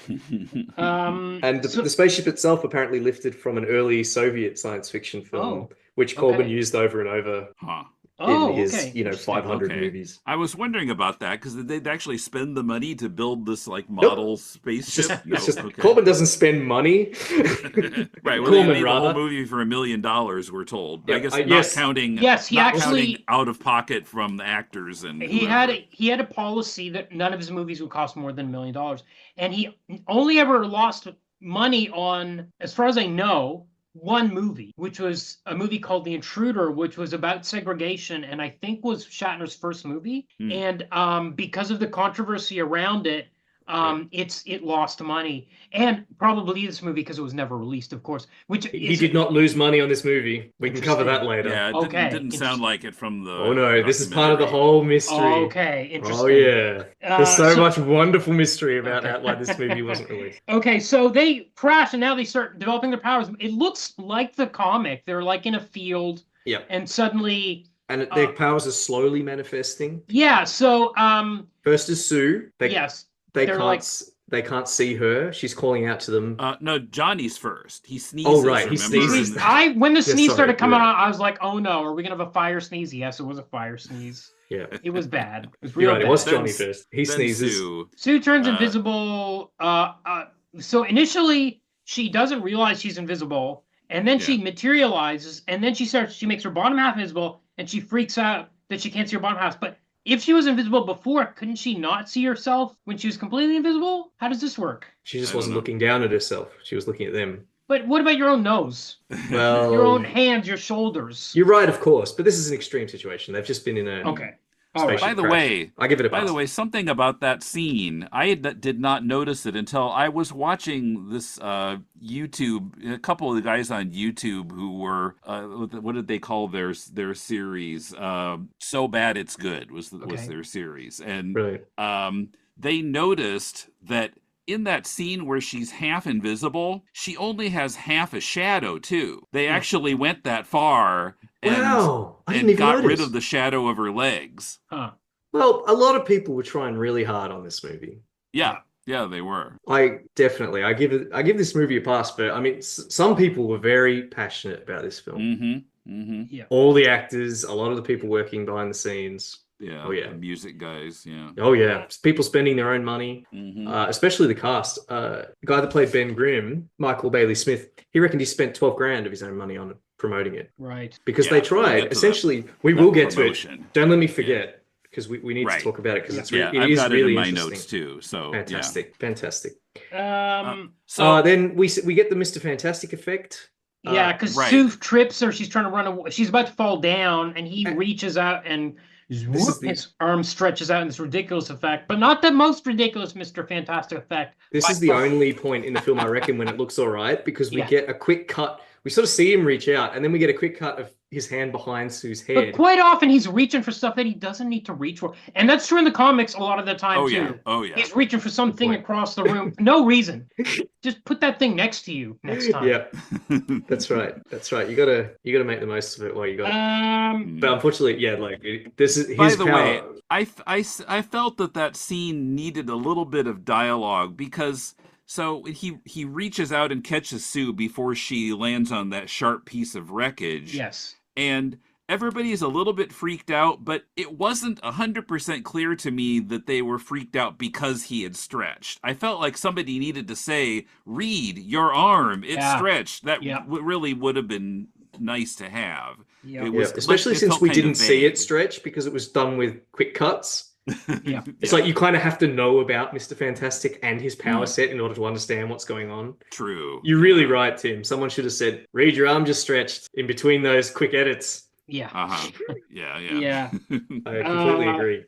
Johnny is also, besides the sneeze, he's able to make his hand catch on fire. Yeah. He's working on it, and he says flame. Is he say flame on here? Has he figured it out yet? That's later. Later. But it seems to me he has to say flame on out loud in this movie. Which is like it was off. that's like how it was like in the comics. Yeah. Another touch that's like the comics. And also, by the way, Reed's clothes also stretch, and Sue's clothes turn invisible. Yep. And Johnny's clothes don't catch fire. They don't catch fire. But he only ever lights his hand on fire, so he's kind of excused in this situation, I think. Good. He only does his full transform at the end. Yeah. And we don't see Which I wasn't expecting, by the way. I thought it was just going to be his hand the whole movie, because that's what the rumor I heard about this movie for years was that only his hand ever lights on fire or whatever. So at this stage, I think Dr. Doom now he's changed. He wants revenge on the Reed, or no. So his sources have found that the four of them survived, and at first he's really angry because he wanted them to die in space. For whatever, because he's angry at Reed, right? Because he blames Reed for the accident, and because he wants Colossus all to himself. Okay. Right. Yeah. So, but then once he finds out where they are, he wants his people to go get them. Now, it was unclear to me, where is this field that they landed in? Are they in America? Are they in Latveria? And the next morning, some like apparently American soldiers show up. With American flags on their Jeep. And then that's when we first see Ben has overnight morphed into the Thing, and they almost shoot at him, and Reed stops them. It looks so good. I just love the way the Thing looks. Yeah, I remember seeing stills for this before it came out and being impressed even though. Well, when you look it up online, or when you read a article about this film, they will often use a promotional still, the same promotional still, which has the three actors and the Thing in the background, sort of with his arms around them. And because it's a promotional still, it's really overexposed. It's quite bright, and he looks kind of janky in that because it's bright light. And you look at that and you think, this looks awful. This is this joke film that was so shit that never got released. But then in this first scene where it's in flickering firelight and the mask is moving, it has full mobility. It's even better than the Howard the Duck puppet. It's amazing the range of emotion that it can express. Like I was blown away considering it. Like this film cost $1 million. How much of the budget was spent on this suit? The animatronic mouth. So we cut back to Alicia. Now, Alicia's making a bust of Ben Grimm for some reason. She's making busts of all four. What's happened? Yes. Because those guys come in after. That guy comes in after. A guy shows up with the delivery. Oh, and he's like, right. You got to make. You're right. Sorry. Okay, so she's making a bust of him because she bumped into him in the hallway. She's into him. No.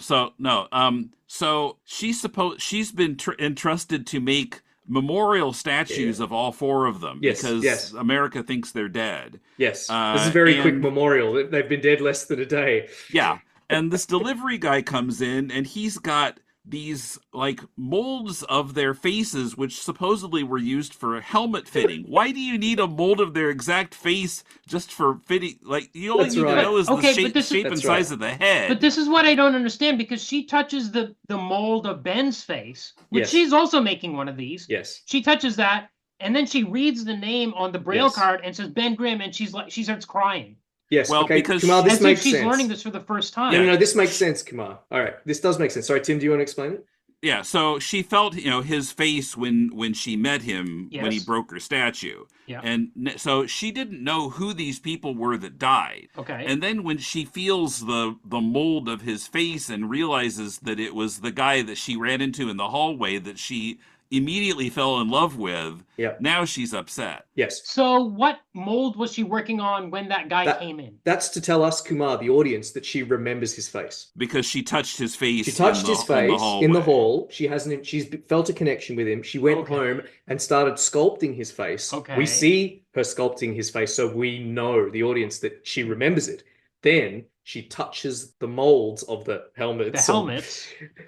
And she immediately recognizes the face, and we know it's the same one. And now and she then realizes reads he's the guy that card. died. Okay. She realizes now she knows Ben Grimm, the guy that I felt this connection with, has died. This is bad news. It's I know it's a bit contrived, but I feel like it does make sense. Okay, but then the mole people show up and they kidnap her because the jeweler has fallen in love with her. Now, let's go through the jeweler's plans. The jeweler wanted the diamond for himself. Now he wants the diamond to give to Alicia. Yes. He decides after he meets Alicia, he gives up on getting the diamond for himself. He decides it's going to be his dowry for his marriage to Queen Alicia, who he's going to take down to his mole lair, which is, I don't know, what is this like? Is this like the Morlocks in X-Men? It's like the Exiles. Yeah, he's got a big crew down there, like all these mole people, these rat people that he lives with. Yep. Okay, so now we have medical examinations of the Fantastic Four who are recovered, as you said, by the Army, apparently in the United States. At this point, we still don't They're not know. in the U.S. They're definitely, because the doctor that examines them is one of Dr. Doom's henchmen, and that guy actually goes into a meeting room. He doesn't talk to Dr. Doom on the phone. Yeah. Goes into a room with him. This is a good touch. At this point, we don't know that. We assume they've been taken by the U.S. military. It's actually some good storytelling. Yes. The doctor then, in a couple of humorous scenes, tries to get blood samples from all four, and he can't get samples from any of them because the thing has solid rock skin. Yep. Johnny Flame sort of lights on fire and gives him a fright. Sue Storm turns invisible. He gives her the syringe and says, "You do it," or something, or he stabs himself. That was with Mr. Fantastic. Yeah, with her, remember, she's like turns invisible, and then she's behind him, and he's shocked, and he jabs himself with the needle. Yes, it's all right. It's a pretty funny scene. And then Reed stretches instead of walking across the room to take the syringe from the guy. Yeah. Then we see that very same doctor who's wearing a comical kind of like headlamp, so that we know he's a doctor, talking to Doom, and that's when we realize that they're actually in Doom's custody.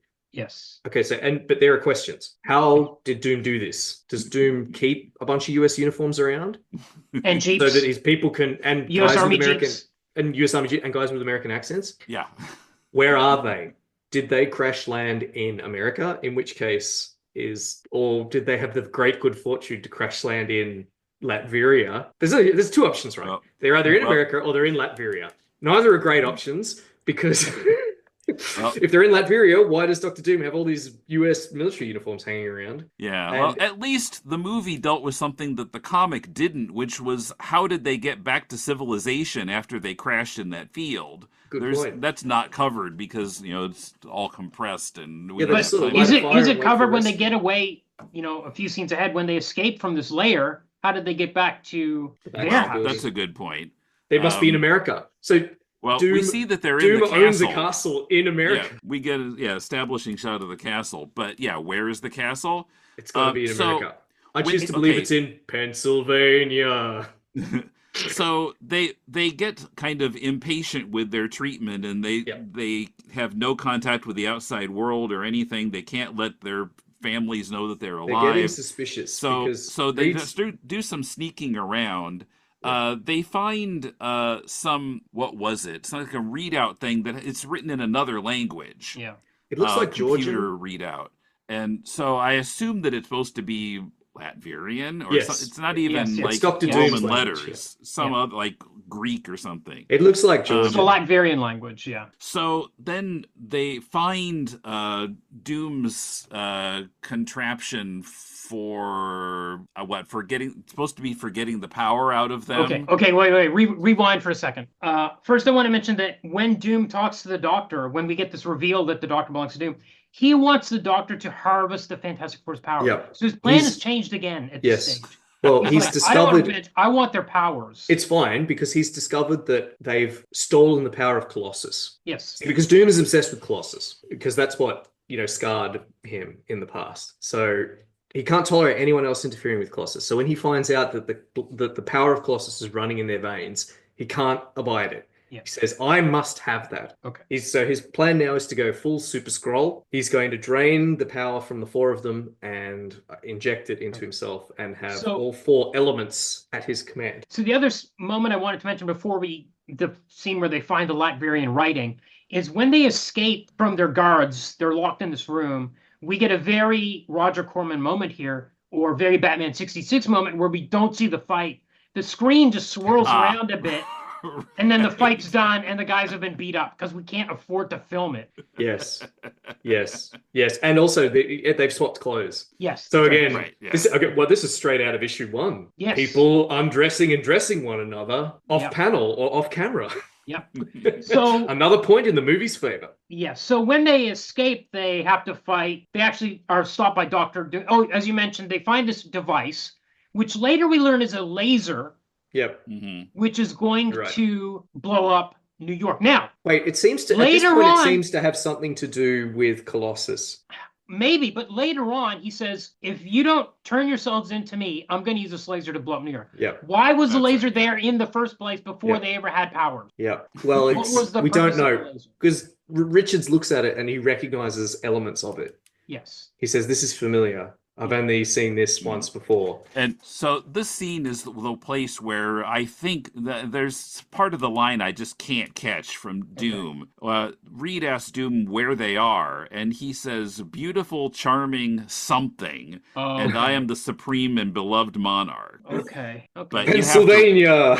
You have to rewind and listen again. Like, what? What? I love Joseph Culp's performance. I know I shouldn't, but it's so campy. Yeah, he's there. He came to play for sure. He's having the best time. He's gesticulating like a madman. And I will say, I think the costume looks good. It does. And I think the Dr. Doom costume looks good. Whenever he moves, they've added a clicking sound effect. Yeah. It's like, so he's gesturing and he constantly moves his fingers like a guitarist. Yeah. It's going clickety, clickety, clickety, click. And I just fucking love it. And he's having the best time. Later on, we get when he threatens them with the laser. He's talking to them on like a video camera or something. Yeah, it's a Doom zoom. That's what it is. Oh, very good. Oh, anyway, he's right up in front of the camera, and he's got his hands right in frame. I don't know if this is the actor or if it's the director that's told him to do this, but they've just said, just go nuts with your hands. Yeah. So he's waving his hands around everywhere. He's waving them in front of his face. He's constantly moving his fingers. There's barely any room in the Doom zoom to see both his face and his hands, but he's shoving them both in. Yeah. And I'm here for it. It looks so funny. Yeah. So Doom calls in his goons. So there's a big fight here in the laser fortress. Goons. And there's Sue does this move where she turns invisible and the goons shoot each other because she's standing in between them. She ducks. I saw that too. And she ducks. Yeah. She ducks. And she does this when she reappears, she's down on the ground. Yeah, and she does this twice in the movie. So and Reed makes his leg really long so the goons running in trip over it. So and Johnny shoots fire at people and misses every time. Yep. It's pretty annoying. There's a great meanwhile the Thing is just wrecking shit. Yep. It's so good. He says it's clobbering time. 3 times in this movie. In a 85-minute movie, he says it's clobbering time 3 times. It's not enough. I could have done with 3 more. But it's great. They've got guys running at the guy in the Doom suit. The Thing suit, and he's just hurling them around. Yeah. He's flexing. He's going. Argh! He's smashing them in the face. It's great. It's the Thing fucking shit up, and that's what the Thing does. Yeah, he doesn't do enough of it in the Fox movies, so I'm really happy that this is happening. These scenes I like. So they escape back to home where home is. Kumar, sorry, I gotta go back to the scene. Ahead. I'm sorry. Yeah. Doom says that he calls his henchman and then he leaves. Yeah, he says, "I won't sully my hands." And then he leaves, and then all these henchmen run in, and they beat the hell out of the henchman. The Human Torch melts the wall. The Thing busts through it. They escape, and then yeah, Doom comes back in. And he says something like, "Now, I hope you're ready to," and it's an empty room, and all these guys are dead. And then he says, "Huh." Yeah, I loved it. Huh. Loved it. Oh.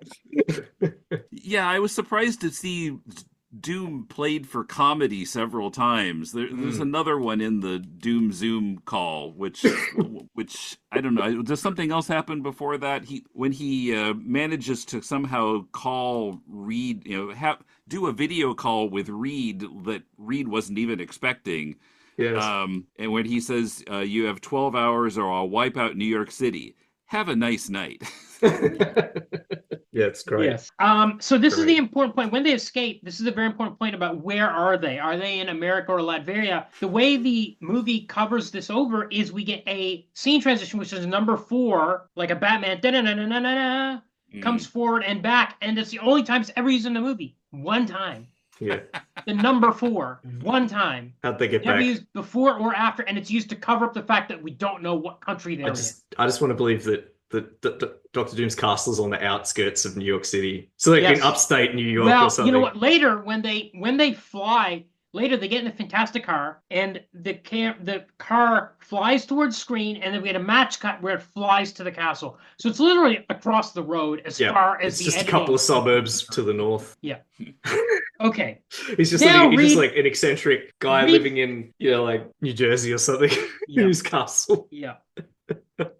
Reed figures out that their powers are matched to their personality. Yes, is this a thing in the comics? No, and it's the dumbest thing, and it drove me crazy. I hated this so much. And he's like, "I'm always stretching myself thin so I can stretch." Sue is always shy. That's why she's invisible. Johnny, you're a hothead. Johnny, you're a hothead. That's why you catch on fire. Ben, you're always relying on your strength. That's why you become this. Instead of thinking things through, because he's a smart guy, much like he was, I guess, in that first issue. This is ridiculous. Why did there? Okay, so how come Reed's clothes can stretch? How come Sue's clothes can turn invisible?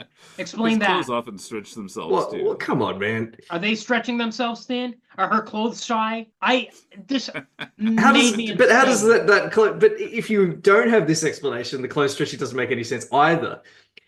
I agree. This scene doesn't need to be in the movie, but I feel like personality powers is a trope that like people get it. I guess, but it's just funny that it. So that means that cosmic rays are a bit like the puppet master's clay. They can sense people, like they know what people are thinking. I guess I don't know. It's more like it unlocks something in you, right? Because it's their flaws that become their powers or something. And I don't like it. I'm not explaining it, but I'm just feeling that this is a trope that's pretty familiar. Yeah. Something happens to you and it's your mind that makes it real. Yes. Or that determines the character of the abilities that you manifest. Like I said, there's a trope for it on TV tropes. I love TV tropes, Tim. I talk about it constantly. It's called personality powers. Okay, but Ben realizes, they have this argument about it because Ben's like, well, I don't turn back. You guys turn normal. I'll never look normal again. And he storms out. He asks a bloody good question. He says, why am I on all the time and you guys aren't? Yeah, and this is the thing that happens in the comics all the time where he just storms out in anger. Yeah, just like the comics. And he wanders the street, which he does in the comics all the time. Usually he wears a trench coat in the comics when he's wandering the streets, but I was all right with it. This is great. He's just wandering around, I assume LA. Yeah. It's mentioned actually in the documentary where it is. They even mention the specific street. Yeah. They found a well-lit street. This was actually done in post. Okay.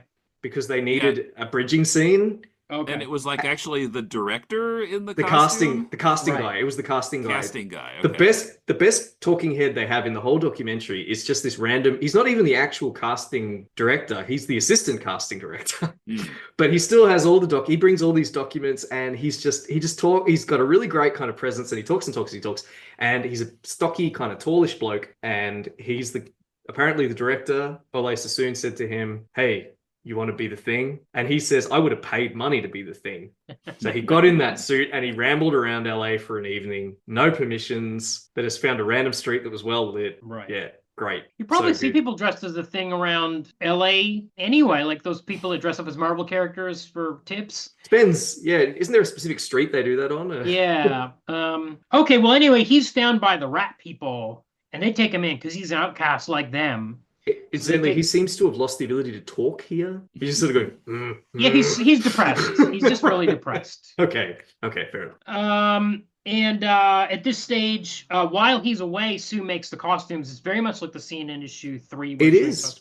Except the costumes look pretty bad. I don't know why the 4 is down over their stomachs instead of up over their chests. Because this is a Corman suit. It's been made, it's yes. spandex, and they've used a sewing machine to sew a 4 onto it. You can see the stitches. I'm okay with it, because it looks like she made them in half an hour, which is what she did. That is true. Yes, that is true. It's cinema verite. Yes, I thought indeed. she looked really good in that spandex suit. Another point. In fact, yes. In fact, I noticed that she was in the suit the whole time and the guys were not. I was like, okay.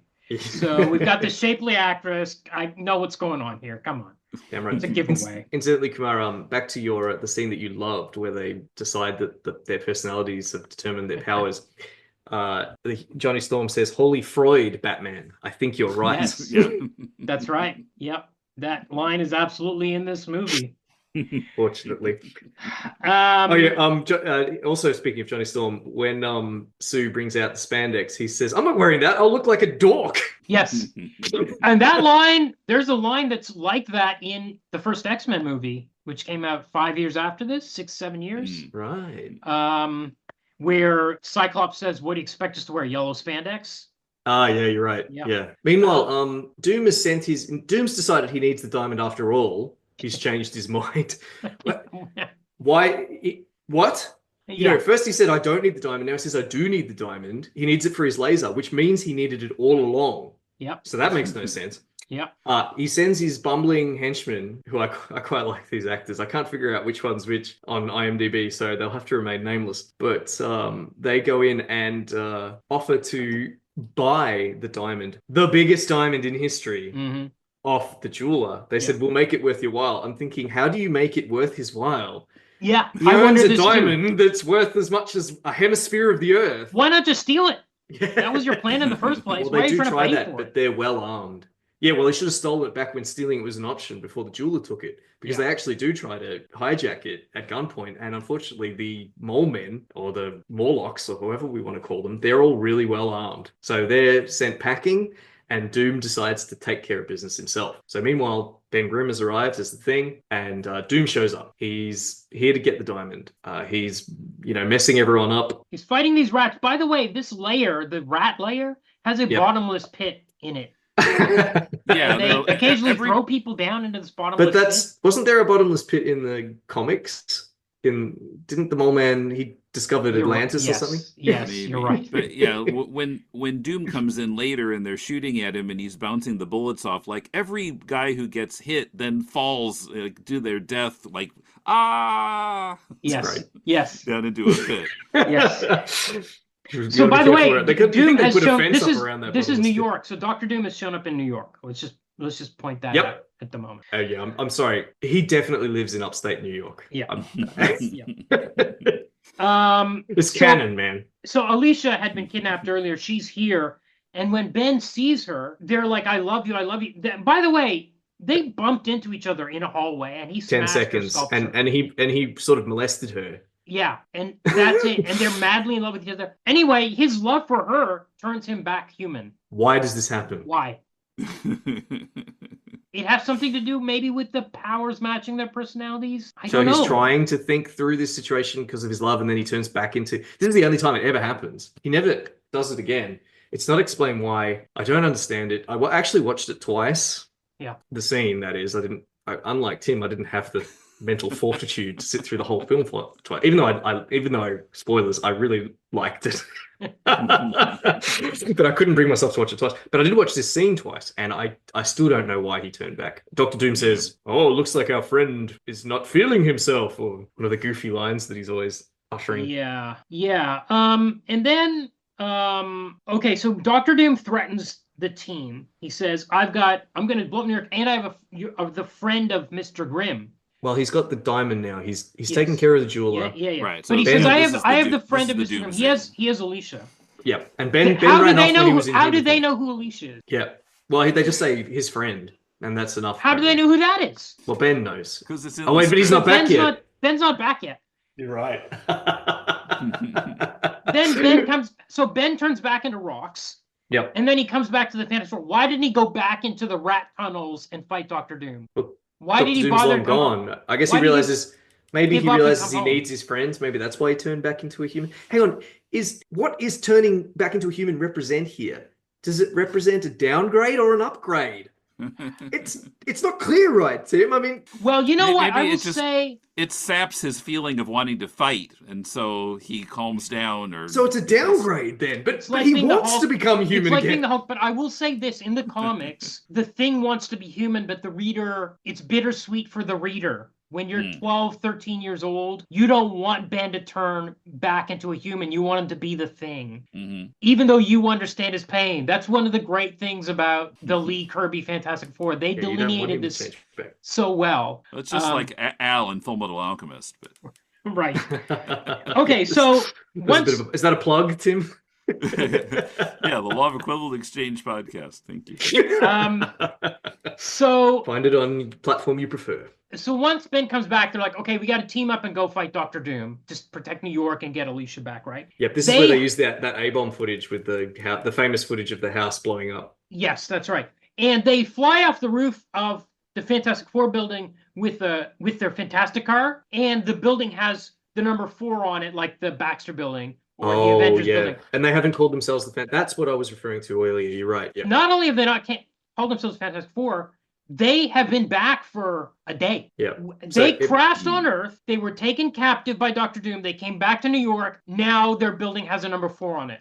Yeah. Where did that come from? Well, Mrs. Storm put it there because she's the one who first called them the Fantastic Four before they even had powers. That's right. The boarding house. The boarding house. And she commissioned the memorial too when they'd been gone for less than a day. Less than an hour. Yeah. Just a really proactive lady with no contact with the outside world. So, okay.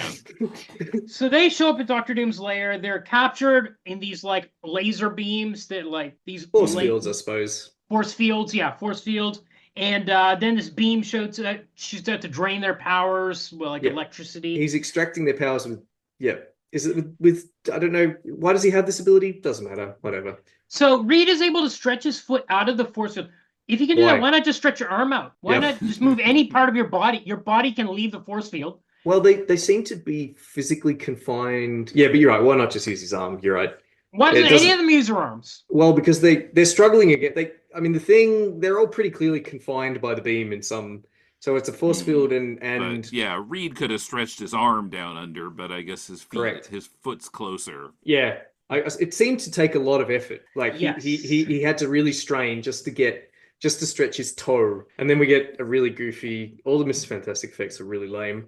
Really lame, kind of like foot looping such out. A quick cut, you can't quite tell what's going on. You just see his leg is there stretching somehow, but it's dark and it's quick, and who knows what he's actually doing. Then the next shot, you see the foot kicking the device. Yeah. Yes, and it kicks the extracting laser. The laser that's extracting their powers, his foot kicks it. It stops extracting their powers, and then it shoots the force field projector, freeing them. Okay. The laser that extracts powers also destroys force field projectors. Mm-hmm. Is it emitting force or is it sucking thing? Whatever, it doesn't really matter. It's fine. It just interfered with it somehow. It's okay. So now we have another fight in the same layer. Yeah. Okay, same location. The same set. So basically it was shot maybe on the same day, except the Fantastic Four put their costumes on. This was a 21-day shoot. Okay. Which is actually kind of long for a Corman film. Yeah. Basically, and as I mentioned before, Invisible Woman uses the same moves. Johnny uses the same fire, never hits anything. Yeah. Well, she finally breaks out a force field. She produces a force field, which was never mentioned before. Right. And how is that tied into her being shy? Oh, I guess she puts up shields around herself. I guess so. Don't overthink but they never mentioned that this was a possibility. Incidentally, the Johnny Storm flame throwing sort of like shot. Oh. Is the same shot. They use the same, how hard is it to film a guy putting his palm up against the camera? Just have more than one.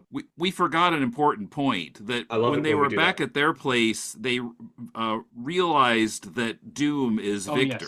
Yes. Oh, yeah, you're right. And which, any comics fan already knew that at the beginning of the movie. Even the viewers knew because we saw the scene at the morgue. Yeah, exactly. Right. And Reed, who's supposed to be the smartest man in the world, didn't even recognize the language that he must have seen constantly 10 years ago because Victor writes in it. Yeah. And He also, says, it seems familiar, but oh, this is a guy that knew the speed of light down to, like 2 decimal places Yeah. in Yeah. kilometers, and yet he couldn't remember this script. Yeah. Come on, man. So the laser is fired and Johnny goes full flame, which is another thing he hasn't done before and I didn't know Yeah. could happen, or I and wasn't full expecting. CG. Full bad 94 cheap CG. Well, it's Right. 92. Two, No, it's 92. It's 93. Yeah. And Looks like like it was CG done for a video game. CG can be good, but not on Corman budget. No. And also, this was done after. This is when the film was in post and in limbo, so Right. it wasn't even when the money was still flowing. Right. Incidentally, the Johnny can fly faster than light because he Yeah. chases Yes, a the laser, laser that's beam right. out the window Yep. and he races it It's to a New York it's City. a ray beam, I guess. They should have called it a ray beam or a particle beam or something. And Yeah, and he just apparently fights it. And somehow flame deflects it. I'm Yes. not sure how that happens. I That's think a the good point. laser would just go right through flame. Yeah. And then Yeah. he somehow deflects it off He into punches space. it into space. Like, what? I couldn't believe it when I saw him flying and then it was going towards the Earth. Like, what? It's following Yeah. the curvature of the Earth. Yeah. It was following the curvature of the Earth, but now it's not. Or you'd think that he Yeah. would have had to fly all the way back to the source of the beam Mhm. and Yeah. blow up the machine that was shooting it, but that's not how it went. It's more like it. It's very. Ben and go with Alicia it. are reunited here, and he doesn't turn back into human for some reason. I don't know. It's bizarre that scene's in there. Maybe it's just so Um, that the actor can have a little bit more screen time and we can see him shirtless because he's pretty big. He's a big dude. Yes. He used to play Um, football. Yeah, he is a huge dude, actually. Yeah. So Doctor Doom, he falls off the ledge of the castle and he's hanging there, and Reed has to Mhm. save him. That kind of scene, and he's laughing at Reed. Blah blah blah. But Reed holds onto his glove, and Doom falls, and then the glove, which is left behind on the ledge, moves by itself. Yep. What does this mean? It could mean Sequel. it means yeah, sequel. It means yeah. that Doom's still active. His influence. Look, I know what you're saying. Does it mean that was a Doom bot? Could do. Maybe. It could do. It just means that Doom's malign influence has not vanished from the world of the film. course- It's of still course, animating. I get that Yeah, part. I mean, of course you do. My question is, how are the fingers moving in the glove? Yeah, what's the doylist explanation? It's Doombot. I like Doombot. Okay. So then Reed and Sue get married, and for some reason, the 3 men are in their Fantastic Four uniforms, and Sue this is is in a wedding gown. a reversal of the rest of the film, where Sue's in the Yes. spandex Yes. most of the time, Yes. and they're in their civvies. Now they've The one that reversed we it. really wanted to Yeah, see that's right. spandex. And then they drive off in the just married car, and we have his sort Oh of my God. this is probably the worst effect in the whole movie. Yep. They've got this long rubbery arm sticking out the roof of the car through the Yep, sunroof, out of the sunroof. Yeah. and it's sort of waving. If It's you can so call bad. it waving, It's sort of so dangling. obviously just a piece of rubber that they've stuck out with a glove on it. It's like, I couldn't believe it. This is the final shot of the movie. I could not believe it. Okay, I guess it's trivia time. Oh yeah. Well, we got a lot to talk about. Okay. All right. So where to begin? I guess we begin with when Bernd Eichinger, a German producer, first bought the option from Marvel in the early 80s sometime. Okay. 1983 is the figure that's usually quoted. He owned or was high up in a production company called Constantine Films, ding ding, which had made decent movies, like The Neverending Story, Okay. The Name of the Rose with Sean Connery. So he bought out the option for Fantastic Four, Silver Surfer, and Doctor Doom. Okay. But this is the 80s. He's having trouble getting a movie studio interested in it. They won't no studio wants to stump up the cash, wants to, partner with him. This is pre-Batman, 1989. So this is when, like crappy movies, The Punisher, things like that. Even after 1989, he's still not quite there yet when there's very much interest in kind of making comic book movies of a certain type, ones that are, a bit darker, so on and so forth. His option is running out. It's a 10-year option. It's coming, or a 9-year option. It's coming up to the end of 1992. In fact, December 31st, 1992, apparently, is when the option runs out. Now, what's happening now? Eichinger he wants to make this film for a big budget. He wants to make it $30 million to $100 million. He wants to make a proper movie, but time's running out on his option. He may or may not have been in talks with Fox at this point. Not quite certain. He would like Marvel to renew the option, but Marvel is not interested in renewing the option. First of all, they sold it to him for pennies in 83, apparently possibly as low as $200,000. And this is at a point where you have people in charge at Marvel who want to get Marvel properties back in the Marvel stable. So we're past the period in the 80s where they were selling it to whoever hoping that they would make a buck. Now you've got people in charge who have ambitions. They want that power back. Specifically, who you mentioned earlier, Tim, Avi Arad. Is that it? Yes. We'll come back to him. What do? Your option's running out. His option will be extended if he starts filming. Okay. He doesn't have to have a complete movie. He just needs to start filming. Okay. Yeah, and they started on December 28th, right? Something like yes, that. They did. They did start filming on December 28th. Okay. That's right. So, not coincidentally, at this point, Eichinger decides that he's going to make a cheap Fantastic Four movie. Absolutely not a coincidence. Okay. He approaches Lloyd Kaufman from Troma. Yep. Eccentric character, but he's not into it because he thinks he's friends with Stan Lee and doesn't want to screw Stan Lee, I guess. Then he approaches the king of schlock, the king of cult himself, Roger Corman, says, I want to make a Fantastic Four movie. I want to do it for less than $1 million. Can you do it? Corman goes away with his blokes for a weekend, comes back on Monday, says, yep, we can do it. When do you want to start? And Eichinger says, can we start as soon as possible because for reasons. As Tim points out, they started on December 28th. So at this point, hang on, is Constantine Productions is planning to put out this movie and make money from it? This is the big question. So we'll say yes. Corman is under that impression. Maybe. Yeah, Corman in the documentary says that it was in the contract that the movie would be released. Right. Yes. So, okay. Yes. All right, keep at going. This point, it depends on who you ask. In later years, Corman says that he knew all along that this film was being made to extend the rights, and he didn't have a problem with it. Once you've extended the rights, then what? Well, he just figured he's going to release the movie. He didn't have a problem with it. Okay. One of the questions that the documentary raises is who knew what when. Yeah. You know, how cynical and sleazy was this move by Constantine and Eichinger? Did he trick people? Basically, he certainly didn't put it around. Like the cast didn't know that this was a film that was being made cheaply, probably to extend so that he wouldn't lose his option on the film. Corman in 2005, in the article that's quoted in the documentary Fantastic Foe, he says that he knew all along. And in fact, had a conversation with Eichinger where he said, how about we start filming on December 31st on the day the option is going to lapse. And Eichinger said, no, that would be too obvious what I'm doing. Why don't we start shooting on December 26th? And Corman said, it's going to be pretty obvious whether it's December 26th or December 31st. And then, not coincidentally, they start filming on December 28th. Like splitting the difference. So I think Corman thought this was just going to be a film that he released. Okay. Yeah. So we get a very quick shoot. Yeah. We get 21 days, less than a month. But again, this is not unusual for a Corman shoot. Carnosaur, which came out the same year, 1993, had a shoot of only 17 days. And that was one of his more successful films. Yeah. So the film's made, they wrap production, and then it moves into post. And this is where things start to get very confusing. Okay. What happens? Now, what is certain at this point is that support for the film starts to dry up. Okay.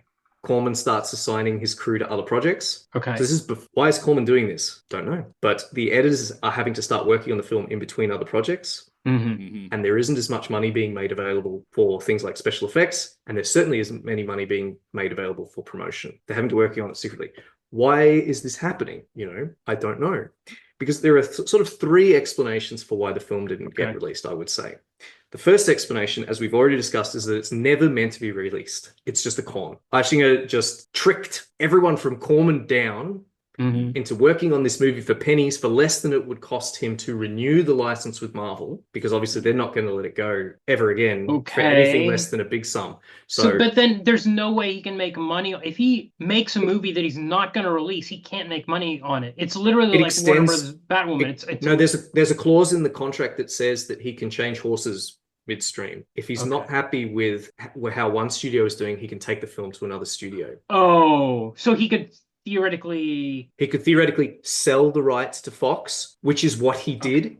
Okay. That's what he actually did. Okay. And that's when Chris Columbus ends up directing the film. Okay. That's the original, that's the first Fantastic Four film to Okay. get a major theatrical release, the one with Owen Griffith, Michael Yeah. Chiklis, Jessica Chris Alba. Evans. Yeah. Yes, and of course Chris Evans, Yeah. comic book movie Oblivion royalty. Yeah. So people that support this theory are Stan Lee, for example. He says Mhm. that this is the case. The director himself in the Okay. documentary says that it's what he believes, and the stunt man who plays the Thing, guy named Carl Ciarfalio. I read his book as preparation for this episode, Okay. which is called Stars, Stunts, and Stories. And he says, it turned out the guy who owned the rights to the story was going to lose them if he didn't act on his option to make the film. As the story goes, he decided to make the low-budget movie with Roger for the sole purpose of preserving those rights. He never intended to release the film. Instead, this production gave him the ability to sell the rights to 20th Century Fox for about 20 times what it cost us to make our version. That, my friends, is how business is done in Hollywood. Okay, so I'm starting to understand. So even if you make the movie, you still have the option to make more movies. Yes. You haven't used it up. Yes. Oh, I exactly. see. Okay, I see. Yeah. Okay.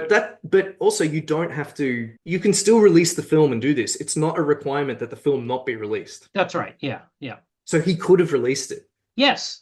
And this is strange to me because this is the era when Punisher came out on video, and Corman he was switching to video. Like Punisher was a video release. Not just that, Kumar. Captain America 1991 came out. Yeah. A year earlier, really. Yeah. And we've covered that on the podcast. That's a direct-to-video. It's a terrible movie, but I guess it probably made money. Maybe. Yeah. Mhm. The thing is, he doesn't lose anything by releasing the movie. So that's another problem with this story. If this is just a trick, why not just release it anyway, direct to video? Yeah. Yeah.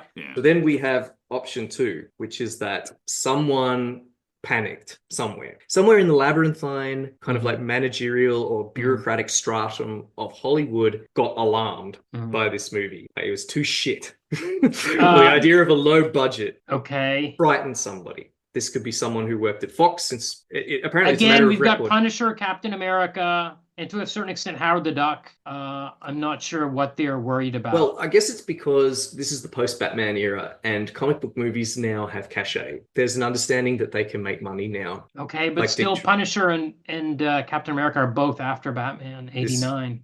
Is Punisher after Batman 89? Yeah. Okay. Absolutely. All right. Yeah, Marvel's in the doldrums, but I guess, I don't know about this one. I don't know about this one. This one, Alex Hyde-White is a proponent of this argument. Yeah. He thinks, as we were discussing earlier, the cast tried to run, I suppose, what we would now think of as a Ryan Reynolds Deadpool tactic. Mm-hmm. When support for the film started drying up, they seem to have taken it on themselves to promote it. Right. Is this your impression from watching the documentary, Tim? Yeah. Oh, and Kumar, they seem to have. It seems to have been them that's driving it. Like the director and the editors, making appearances and getting a trailer out, and and like hassling Corman to give them stills and to pay for them to ship the Thing mask to New York so they can do promotional events and things like that. Going to Comic-Con, screening the trailer. The cast seem to have taken it on themselves to promote the film. Mm-hmm. So it's kind of like like Ryan Reynolds leaking the Deadpool footage to YouTube, except way less effective. Alex Hyde-White's theory is that understandable, he's put himself at the center of this story, is that these actions are what alarmed somebody. These aggressive attempts to promote a film that might have otherwise flown under the radar, might have ruffled some feathers. Someone at Fox perhaps who's negotiating to have the film purchased for, so that Chris Columbus could direct it or what have you. It sounded to me from the movie like it was probably somebody at Marvel saying, we don't want any more crappy looking Marvel movies. That's option like 3. You mentioned Avi Arad. Yes. Yes. And that's the reason it got killed. Exactly. Thank you, Tim. You've anticipated option 3. Okay. Which is that it was spiked by Avi Arad specifically. Yeah. Because Avi Arad, founder of Marvel Studios, and kind of like who's one of the major figures in overseeing the modern Marvel MCU, the Marvel juggernaut. The idea is that he also kind of he'd seen success with the X-Men animated cartoon of the early 90s. Mm-hmm. Yeah, with Fox. With Fox, exactly. And Marvel wants more creative control of these properties. They've seen the potential, presumably, with Batman. They want Marvel properties to be back in the Marvel stable, or at least to have more say. That's why they're not interested in renewing the option with New Constantine.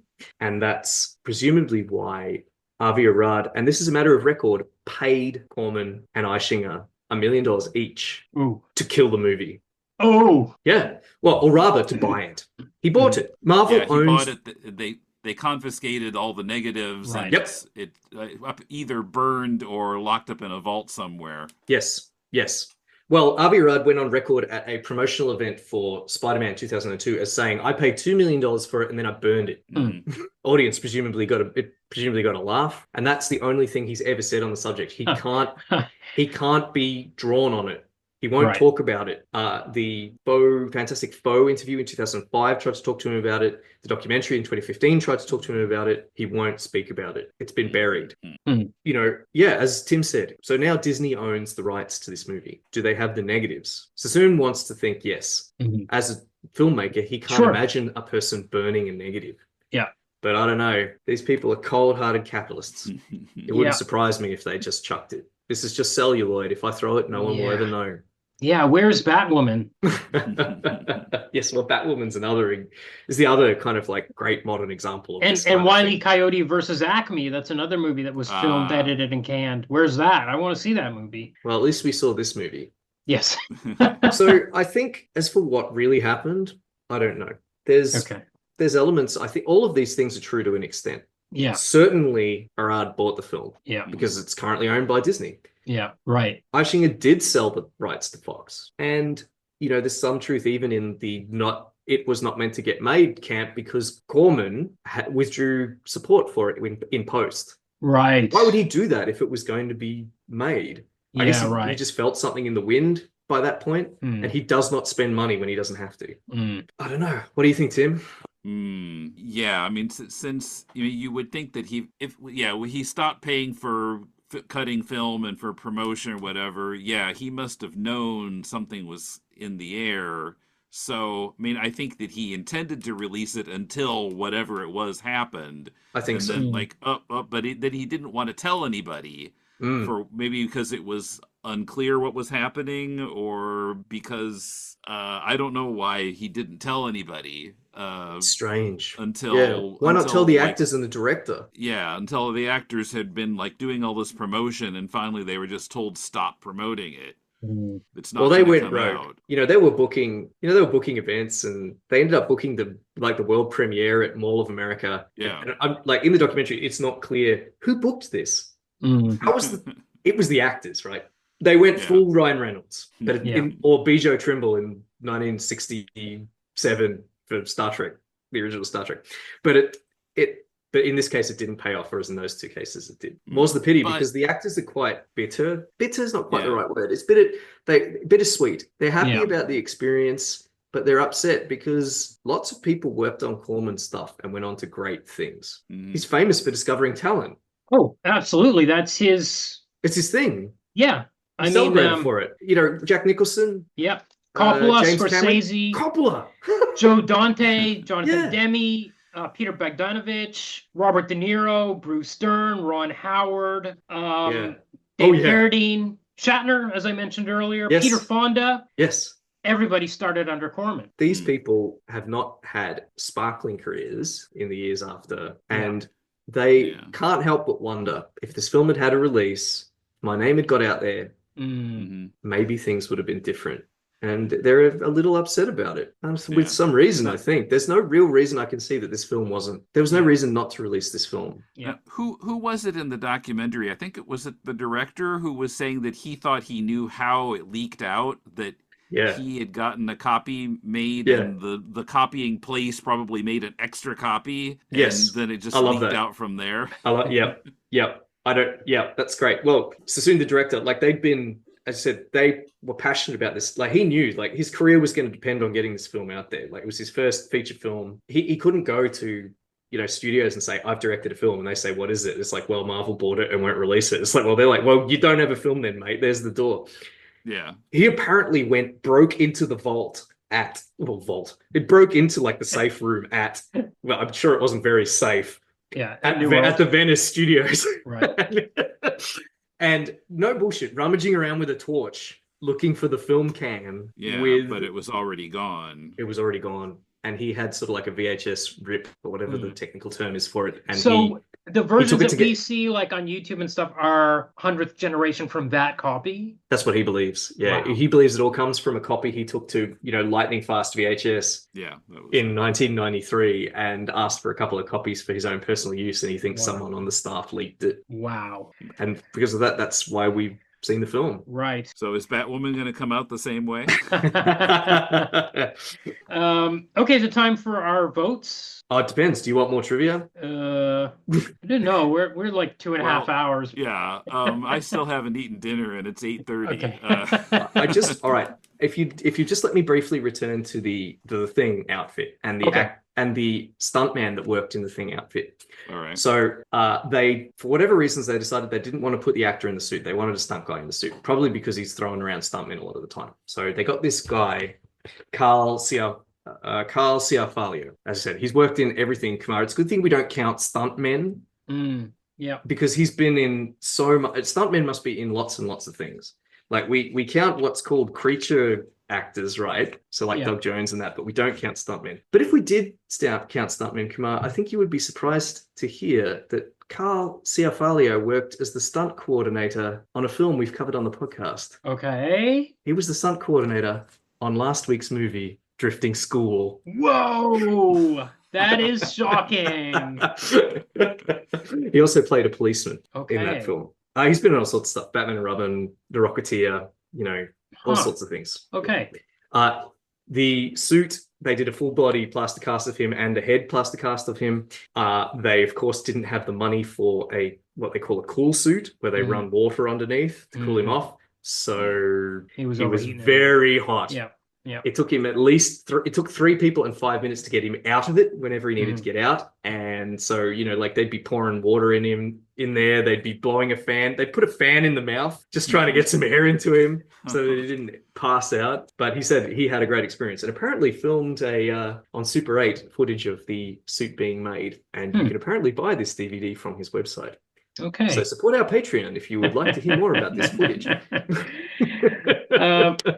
All right. That's fine. We'll move on now. All right, let's get to our votes. So, how do we feel about these early issues of Fantastic Four? Yay or nay? I would say yay. I enjoyed reading them more than I kind of even expected to. I thought they were pretty meaty, really condensed, and a lot happens in an issue. And I thought they were interesting for all of the things that don't make sense in them. Yeah. I'm going to go nay, maybe because I know how good it gets a few years down the line. And once there's like a fuller cast of characters and once Joe Sinnott comes in to do the inking, it really gets pretty amazing. So I think these ones are a bit awkward, I think. But you can see the formation of the brilliance that's to come kind of in the background a little bit. Yeah.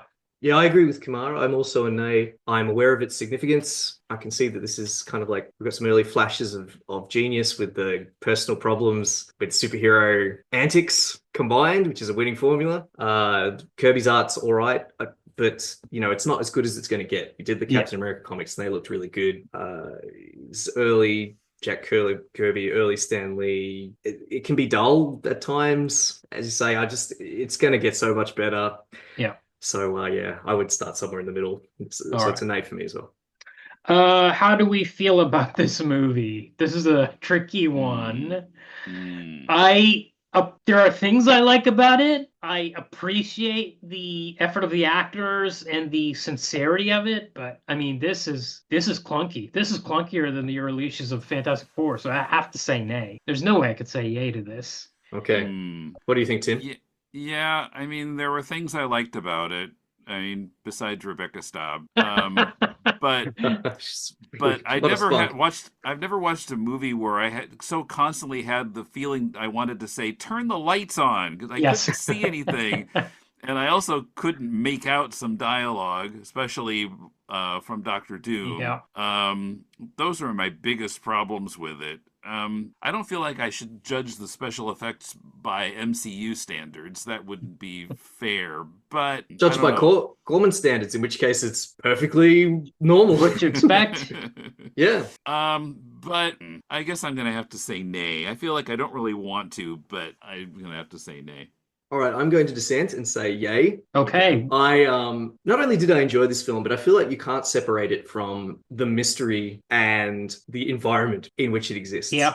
I'm aware that the sound's bad, but I know why the sound's bad. It's because we Yep. have a rip of a rip of a rip that's been cleaned Yep. up with AI. You know, it's a bit like when I talked about heavy metal. You know, if you want to watch this film, you know you're watching something you're not supposed to be watching.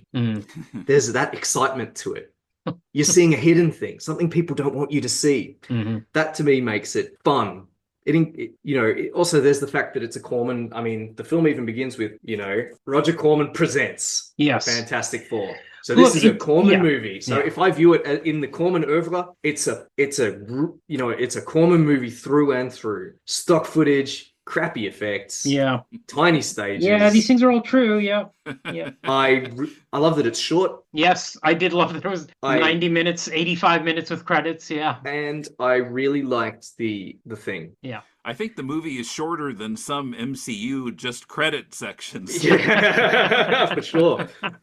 Yeah, but I think, but to reiterate, my yay is contingent sort of on the fact that this is a lost movie. Yeah. And the actors have different opinions on this, or they've come to have different opinions upon this very recently. Just in May of this year, Alex Hyde-White, who was one of the most aggressive promoters of it back in 1993, he said that as to whether or not it should be released, he thinks no. He says, it's a nice sleeping dog. It's still alive, and I'm happy to let it lay where it lays. I think the reason it keeps getting better and better is because it's never been released. Do the math. Once it's released, the story ends. Then it becomes the early version of Fantastic Four that now people have judgment about. Right. So there's mystique about it because most people still haven't seen it. Yeah. Only people who are seeking it out have seen it, like us. Yeah. Yeah. That's it. Okay, adaptation. Yay or nay? Boy, it's got a lot of the elements, doesn't it? But the powers look so bad. The powers are so is this a good adaptation in any sense? I mean, I think they made a lot of effort. The scriptwriter made a lot of effort to make it true to the comics. Yes. I mean, I can imagine it going much further off the rails in terms of being true to the material. Yeah. I think I'd go yay on that. I'm going to go yay. Compared to like the issues we read for this episode, it's actually pretty similar in quality and tone and themes and and plot points. Yeah, plot points especially. Even moving aside from like quality, something is. I mean, you've got the Optic Nerve, the special effects studio that made the Thing suit. They said they went back to the Kirby art, and this thing looks more like Jack Kirby's Thing than any of the things that we've seen in the years since in the live action movies. It's got that big beetling brow, the blue eyes, human eyes, like a teeth, the tongue. It really looks just like the character. And then there's all the plot points, like you said, the Thing runs off on his own. He just books it. He takes stuff out of there. It's clobbering time. He says it's clobbering time 3 times. Alicia Masters is in it. Yeah. Flame on and flame off. That's in it. Yeah. I'll quote once again the stuntman, Carl Ciarfalio, in an interview in 2016. He said, I think it has a really strong fan base because it stayed so close to the characters and the story of the original comic. I think it tells the story better than the new ones do. I also think that the characters are more true to the way they were written. So I think that's why it has the fan base it does. Okay. All right. So, Tim, shall we come back in a few months? We'll get to the 2005. 2005, yeah. Maybe we can untangle a little more about yes what the hell happened. Yes. Let's kind of space these out and get to all 4 of them before July when the new one comes out. Which we won't be covering, but Deconstructing Comics might. Yes, definitely. So please like, rate, review, and subscribe. Subscribe to our Patreon at patreon.com/comic book movie oblivion, all one word. Come and see our Facebook page. I've pretty much abandoned it. It's just Kumar shouting into the wind now. Yeah, there's lots of fun stuff on there. We're on Instagram. Come see the reels that Kumar made months ago. Send us a DM on Twitter.